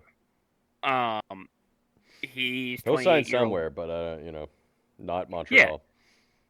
Yeah. He's a 28-year-old winger who's coming off a 4-year, $8.7 million deal. He played 5 games and had 1 assist before leaving with injury. Yeah, pretty bad year for him, unfortunately. I mean, got to play to have a good true. year. Yeah, that is true. Pretty bad injury year for him. Yeah, which is unfortunately a trend for him. Yeah. You do have 4 RFAs that I can see eating up some of this 11 million. One that will not is Joseph Valeno, who is a 26-year-old center. He played 61 games. He had 5 points. He is arbitration eligible. He played 61 games this year? Yes. They might not. Shocker to me. I'll be totally honest. They might not even They're not going to qualify him. qualify him. Yeah, No, they're not going to I don't qualify think I would. Kirby Doc is a 25-year-old center. His arbitration, his qualifying offer is $4 million. He is Okay. arbitration eligible, but he played 37 games this year, 8 goals, 7 assists for 15 points. He had moments during the playoffs, but again, he is another injury-prone player, and Yeah, they all seem to be freak injuries. Unfortunately, they're not soft tissue injuries; they're like broken bones. that's unfortunate. So like, I do want to give him a shout out because he did have those moments in the playoffs, like you said, and he was getting ruthlessly shit on by the media and the yeah, fan base. And then he had a good bounce back in the playoffs where yep, he scored some pivotal goals in a absolutely, few of the series. So, he good bounce back mentally for him. absolutely. But the problem is he's only played more than 60 games twice in his career. Ooh, that's not good. Yeah. He played 64. It starting at 18. He played years old. He played 64, then he played 18, then he played 70, 58, 2, 57, 37. Oof. He injuries are the biggest factor in him, Yeah, unfortunately. that is unfortunate. Your next RFA is Zach Bolduc, 23-year-old winger. He played 78 games this year. He had 12 goals, 18 assists for 30 points. He's not arbitration eligible, so like you have him for term. Um, Then finally you have Arbor Xhekaj, 25-year-old defenseman. He is arbitration eligible. His qualifying offer does start at 1.3 million. He played 65 games, 1 goal, 3 assists. You can get him for cheap. He Yeah. knows what he is. Yeah. Um, Yeah. Definitely. so your top players are Nick Suzuki, 82 games played, 29 goals, 72 assists for 101 points. Cole Caulfield, 81 games played for 51 goals, 37 assists, 88 points. And then Lane Hudson, 82 games played, 12 goals, 66 assists for 78 points. Two Americans there that there's no trade rumors there. Yeah, I was actually going to bring this up when you were done with him. So obviously you already did, but uh, Cole Caulfield, Lane Hudson, not a peep about them wanting to leave Montreal. And in fact, I saw a reporter today mentioning this, and he's like, actually the opposite. They signed there for cheaper because they saw what the vision was. The vision is starting to come to fruition, and they love playing in Montreal. And neither of them have trade protections. Neither of them have trade protections. Neither of them has said shit about wanting to leave. Caulfield doesn't have a trade protection until 2 more years. Like, And neither one of them were on Team USA, nope, which I still think was a mistake, even if they won the cup or won gold. agreed. All You're right, up. I'm up. Well, that is Montreal. Montreal has been linked to a lot of rumors at this Oh, point. Like, might as well do their drafts. Give me a second. oh yeah, They have their own first, their own second, their own third, 2 fourths, no fifths, 1 6, and 2 7th rounds picks. right on. They're connected to like I think they're being connected to centers too, like Trocheck They, and I. yeah, they need some center depth. Yeah. So we'll see if anything Center happens depth there. would help because they had it's right now Suzuki, Evans, Deneau, and Kapanen. Yeah, yeah. I think they need something behind Suzuki. Deneau is a good like third, fourth line guy, right? Yeah, And Kapanen played well, but is 22. Like, he's still yeah, young. make him a fourth. That's fine. But you need that. They need a 2C behind Suzuki. Absolutely. So like if any Trocheck would make a lot of sense for them to go after Yeah. this year. But I've also seen rumors that like that's where McDavid's gonna go next year is Montreal. Oh, I That no, I like saw. he's trying to sell his Edmonton home and is buying a home in Montreal. Blah blah Uh blah blah huh. blah. It's like okay, everybody calm Okay. down a little bit. Just like how they're that Toronto's bringing in Yeah, Darren Radish, who's who's a like, real good friend of McDavid's because they played together in Erie. I just want to be like, guys, please calm down until like that he is actually asked for a trade or is going to Right. free agency. Everybody, please calm down. And also, Toronto, you definitely calm down because Calm the fuck I down. If don't think anything, he's he's gonna going to want to go Vegas. there. He's going to Pittsburgh, and Um, we all know it. Anyway, let's move on to Dallas is up next. Look, might as well play where all the greats have. So yeah, Edmonton, then Pittsburgh. Yeah, that's what I'm Your saying, man. your McDavid and Lemieux. Add to the names Um, that have played in Pittsburgh: Lemieux, Yager, Ron Francis, Sidney Crosby, Evgeny Malkin. Paul Coffey did play in Pittsburgh for a little bit. Marc-Andre Fleury, like, come on. The list goes yeah, on and on. Fleury is just a likable Peter Osgood. Don't you talk about my boy He's Fleury like that. He's overrated. second all time in wins. Again, he played for a long time. Good for him. Oh He's my Peter God, Osgood, you but are likable. such a hater. It's Chris Osgood, you E- you troglodyte. exactly. That's how memorable he is. I remember Chris Osgood. Andre Mark Fleury. Um,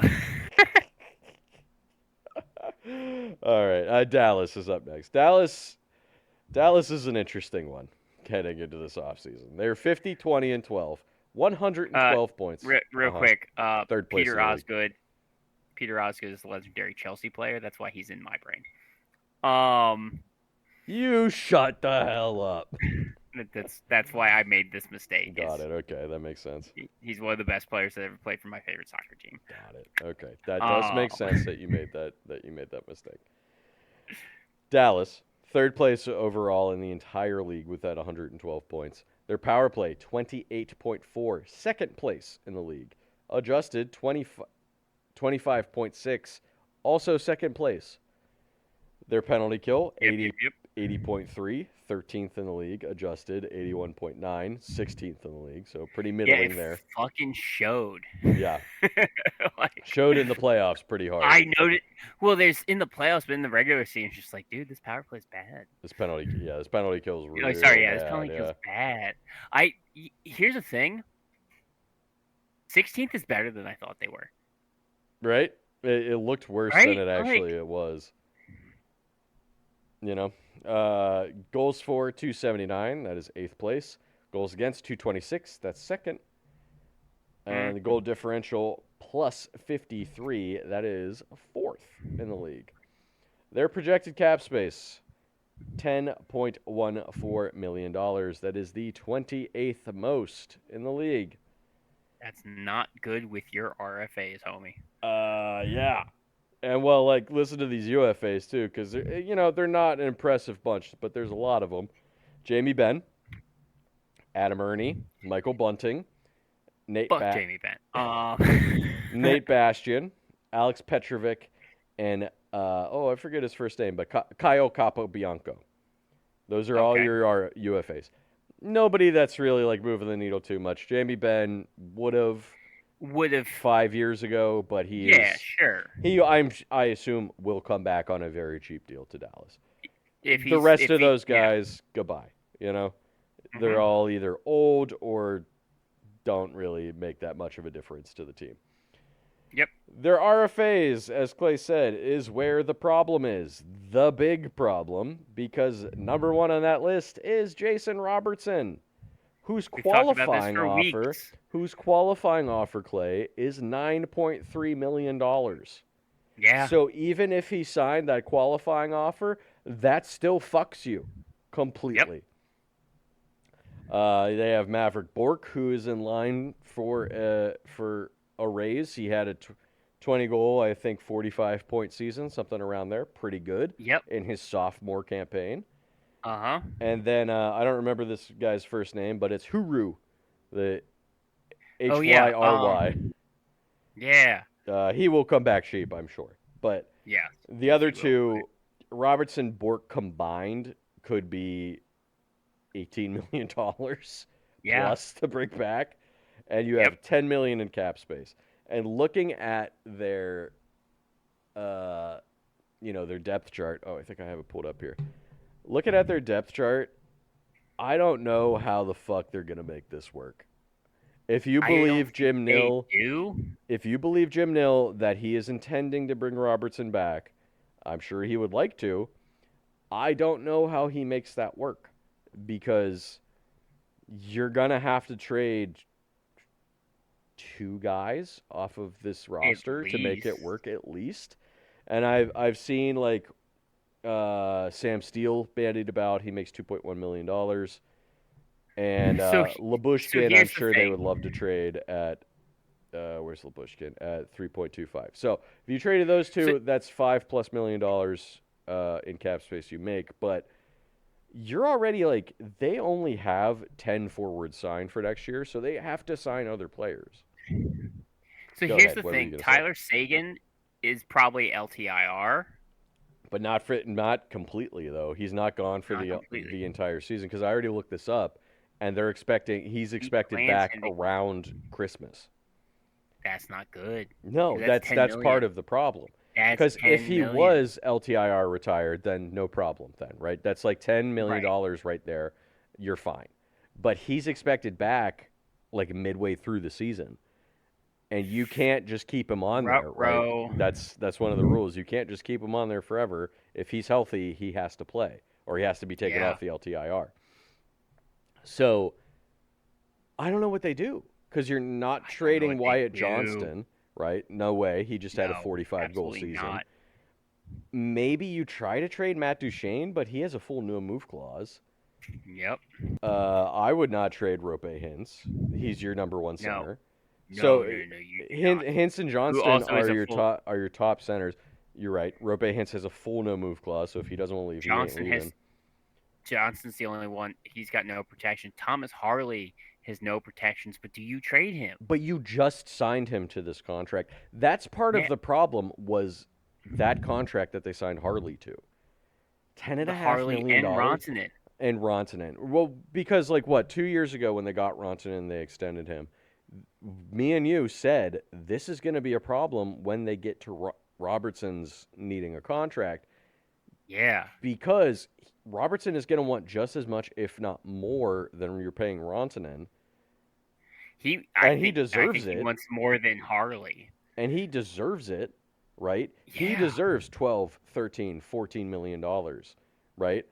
And you do not Mhm. have that cap space. You don't have it anywhere unless you absolutely gut this team. Yeah. And Oh. even then, you still have to sign other players. Yep. I forgot. Again, this is ADHD brain. Hmm. Another reason that Brady Kachuk, not Brady, Matthew Kachuk left Calgary is they weren't going to go over the unofficial cap of 6.5 million for Giordano. Oh, that's right. I don't like when teams do that. Where they're like, the captain gets paid the most. It's like, but is the captain the best player? No. Right. Like a lot of times he's not. He's the best leader on the team. That doesn't mean he's the best player. Yeah. Right? It's It, different guys like Crosby, Ovechkin, who are the best player on the team and are yeah. also the captain. Let's go back to Dallas. Let's go back to Dallas. Let's Yeah, go back back to to Dallas. Dallas. Back to Dallas. I just don't know. I don't know what the Dallas is gonna do. Like, because You it. gotta lose Harley. You think so? They just signed him to that contract. I don't know what you can do. I don't know either. I really don't. Like, yeah, Labushkin. Sure, Labushkin move out him and Sam Steele. That's $5 million more dollars. You could get Robertson for that, right? But that leaves you what, $2-3 million to sign other To fucking fill players? fill a roster? No. And like anybody else, it's like who the fuck cares about these players, right? Right. Like I mean, maybe you just trade all of your depth to keep Robertson, which is something a lot of teams do. You get rid of Labushkin and Tyler Myers, but like, But Tyler Myers is only $1.5 million. right? Well, Labushkin's only 3.2. Like, So like Sam realistically, Sam Steele's only 2.1. 2.1. Like, I know, but these are like the things I've been seeing proposed. Like these are the guys that I'm seeing proposed come off this team, but Jamie Ben's only coming back if it's vet min. That's it. Otherwise, I'm well, sorry. his previous contract was only $1 million. It was 1 year, 1 mil. So I think he Yeah, comes back for well, that or less, right? it's got to be less.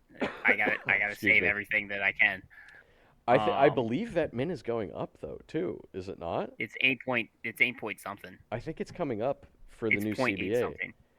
Is it 1 now? I think Is it 1 million might the new be vet one. min? I think it might be one is the vet min. All So right. I just really, I could not tell you what Dallas is going to do. They got to figure it out soon because the draft is coming up. If you don't figure out this Mm-hmm. Robertson thing by July 1st, I I mean, I hey, see offer Ottawa sheets. may do an offer sheet, and they may not be the Pittsburgh, only one. Maybe like Pittsburgh. I could see Pittsburgh go crazy and be like, you know what, fuck these first round picks. If we can get Robertson, that makes it worth it because he is a we just 90 to 100 point player. He is, we just made the playoffs. Like yeah. fuck them picks. Same thing with Ottawa. Ottawa and Pittsburgh could both be like, fuck them picks. We just made the playoffs. We're ahead of schedule. Let's get Robertson to supercharge ourselves even further. Mm-hmm. But I don't. If they can figure it out this year, they have $42 million next year in cap space. Right. So next year is not the problem. It is singly this year This that is year. the problem. Can you convince Robertson to take a pay cut and then To do a promise handshake him deal. and then promise him a big extension sometime halfway through the season? Probably. Can you convince him of that? Maybe you might be able to. Um, I think that 7.5 that he was getting paid the last few years was a steal already. Right. So So I just, but like, if you're Robertson, do you want that?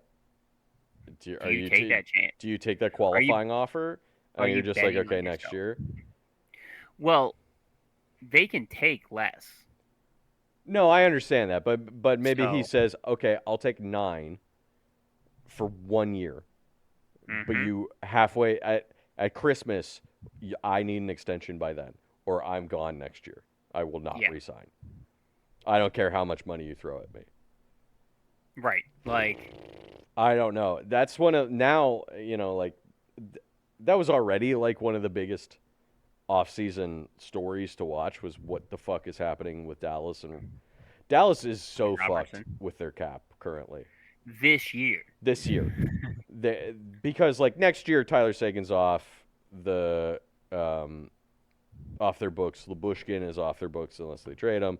Myers is gone. Now they do have to replace these guys, but they have $42 million in cap space at that point. Yeah. Well, they have a $2 million bonus carryover overage this year that they will not have next year. That's a part of the Oh yeah, problem. that's part of the problem too. So I'm really interested to see what happens. Yeah. I think they'll bring Robertson back, but they're They'll gonna figure have something to out. lose a bunch of these other guys to Mm-hmm. make that work. Maverick Bork, I think, might just be gone. Right? He might get traded for Yeah, they something. might lose him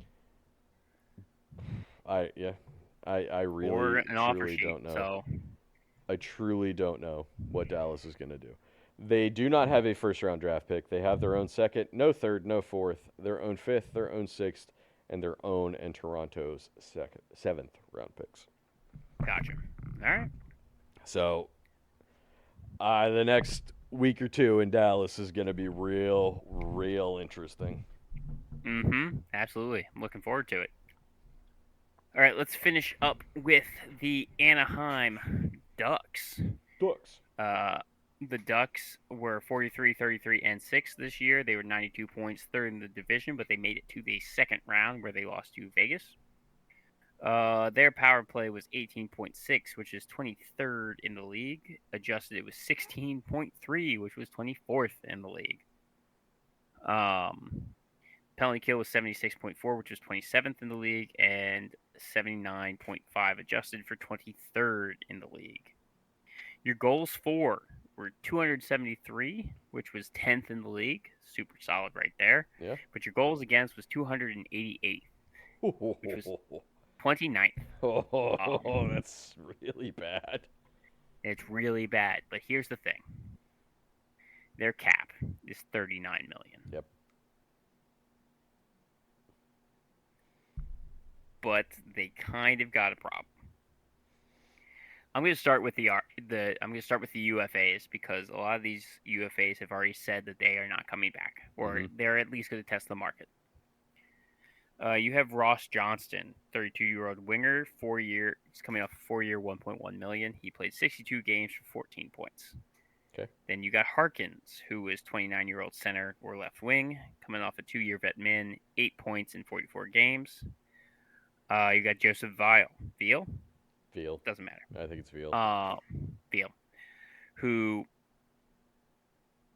coming off a 2-year vet min, he had 10 points in 45 games, but had a great playoffs. He did. He had a really good playoff. Excellent playoffs. Yeah. John Carlson, 36-year-old right defenseman, is coming off an 8-year, $8 million deal. He got traded through this season between here and the Caps. He played 71 games, 14 goals, 46 assists for 80 points. 60 then you points. have What? 60 points. 60 points. Jesus You Christ. said 80 points. I wrote 80 points. That's the problem. 60 points. 14 plus 46 is 60. No, you're right. I see that. Radko Gudas. Just pumping your boys' numbers up a bit there. Goddamn right. Goosing his numbers. Radko Gudas, also 36-year-old right defenseman, coming off a 3-year, $4 million deal, 56 games played, 2 goals, 11 assists, 13 points. And Jacob Trouba, 32-year-old right defenseman, coming off a 7x8, 81 games played, 10 goals, 25 assists, 35 points. No dirty headshots. No, yeah. People were arguing the one on Ryan Leonard. I disagree. Yeah, but realistically, that was only one that was a maybe, right? Yeah. Whereas and previously he would have 5 to 10 every year. Yeah. And you also have Peter Mrazek, 34-year-old goalie, played 10 games, 4.07 goals against average for an .855 save percentage. Damn, Mrazek. It's coming off a 2-year, $4.25 million deal. All right. Carlson, Gudas, and Trouba all said they're going to free agency. Yes. Problem is, that's your entire right side. Yep. Yeah, that's all of them. It's all of your right side. $39 million in cap, your RFAs. More 24-year-old defenseman can play either side. He played 67 games, 4 goals, 8 assists, 12 points. Cutter Gauthier, 22-year-old winger or center, 76 games played, 41 goals, 28 assists, 69 points. I did not realize he had 40 goals this year. Yes, I thought he had like 30. No. Oh, baby, he had a good season. Leo Carlson, 21-year-old center. 70 games played, 29 goals, 38 assists, 67 points. Yep. Those two are going to eat up most of that cap space. Hins, 23-year-old left defenseman. He played 6 games. Okay, well, he's cheap, yeah. Owen Zellweger, 22-year-old left defenseman. 76 games played. 7 goals, 15 assists, 22 points. Pavel Michikov. Oh, that's why they have all that cap space. 22-year-old left defenseman. 73 games, 22 points as well. Oh, boy. That's where your cap space is going. That's almost all of your cap space right there. What'd you say, $39 million? So yes. Between Leo Carlson and Cutter Gauthier, that's maybe $20 million between the two of them, potentially. Right. Well, I think you can get Zellweger and Menchikov for cheaper because a bit cheaper, yeah. They're not as high as they were 2 years ago. Right. Their value isn't as high as it was 2 years ago, but and also they're firmly behind Jackson Lacombe. So Yeah. that's a solid, but like you could lock up your left side for a long time. Oh yes. Well, I believe between those four, that could be close to 30 of the $39 million, right? Absolutely. So they really don't actually have that much cap space. No, no, they do not. Uh, Unless you can get Carlson and Gauthier to take like cheaper deals. there's talk about shipping out Mason McTavish, who Oh, there's that too. Yeah, there's 7 million right there. Also, Troy Terry is out for the next 5 to 6 months. right. He had surgery. He's not coming back until December. So that is not good. That's not good. Yeah, Terry has been a pretty solid stalwart on that team. Absolutely. He's Cutter Gauthier, only played 40 there. goals. Oh my god. Um, Well, but I've yes, seen like thoughts that they might try to send out Minchikov too. Like yeah, I've heard that. or one of the two of them, either Zellweger or Minchikov, to Hmm. maybe try to bring in somebody to play the right side. I would assume, but I don't know who's out there to get to do that. You're having to make a move, and there's Yeah. like you're going to be making a splash. I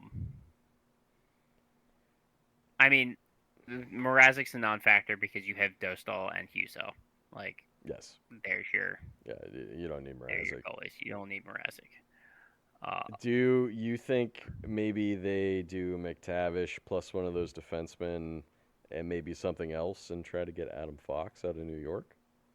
that's a possibility. That would be an interesting trade, you That's an know? interesting trade. Absolutely. One that I think actually would be somewhat of an equal trade, right?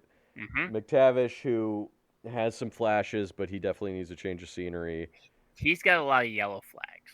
Yeah, but like Offensively, he's fine. Offensively, he's good. It's the defensive problems, which you yeah, don't want from a center. he'll fit Which right you don't in want from a on the center. Rangers.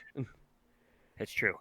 But like you add him in there, and then like either Zellweger or Minchikov plus I don't know your first round pick or something. It's No, if you're giving like honestly, if you're giving up McTavish or one of them for Fox, you're not giving the first. okay. I'm just spitballing here. Yeah, But okay, that's maybe a fair. second or a third round draft pick, something like that. And you get Adam Fox Or back. you I think that's a pretty solid trade. or you if you sign and trade one of those two guys, because again they're RFAs, they don't have any Sure. arbitration. Yeah. You sign and trade one of those guys, you're sending McTavish and one of those guys for Fox straight up. I think that's a pretty solid trade for both sides because uh, Anaheim would get something that they really need is a right side, like star offensive defenseman, right? Because I don't think Lacombe is a big time offensive guy, right? He's pretty. He's more of a He's two-way good. guy, right? He's more of a two-way Yeah, guy. he's 2 way. But you get Fox back, He's you're getting a star offensive defenseman back for yeah, like a guy who needs a change of scenery and then a pretty good younger defenseman. And like if you're New and York, you're like, okay, sick. Maybe McTavish replaces Trocheck whenever you trade Trocheck, right? Because it seems like he right, might get traded this offseason. and also Um, like Anaheim is already kind of becoming Rangers West right now. So that's also true. I didn't even think of that. Kreider's there. Truba was there. Vetrano is there, right? Didn't Vetrano play yep, for the Rangers too? Frank Petrano does. Yep, So yeah, I think that would be an interesting trade to keep an eye on. I think, absolutely. but Fox has to agree to go there too. So, Yep. but he's I mean, already they made the playoffs. They made the playoffs. They're on the up. and he's While the already seemed Rangers. somewhat non-committal about being on the Rangers. So, Well, it seems like Sullivan doesn't want them. So yeah, Sullivan doing Sullivan things. yep. All right, Thank you guys for listening. As always, we can be found wherever podcasts are found. Give us a rate, I have review. top players. Thank you very Oh, I'm much. so sorry. Well, you You stopped should talking. be. You stopped It's fair. talking. Because you were talking so much. Oh my god. I Cutter always Gauthier, talk so much. Yeah. Cutter go to you. top three. Cutter Gauthier, 76 games played, 41 goals. We already talked about him. Mm-hmm. We talked about Carlson. Carlson was number 2, 67 points. And then Beckett Seneca, 82 games played, 23 goals, 37 assists for 60 points. A lot of the goal scoring was very spread out for this team. Or That's like points good. were very spread out for this team. You won stuff like that. That's solid.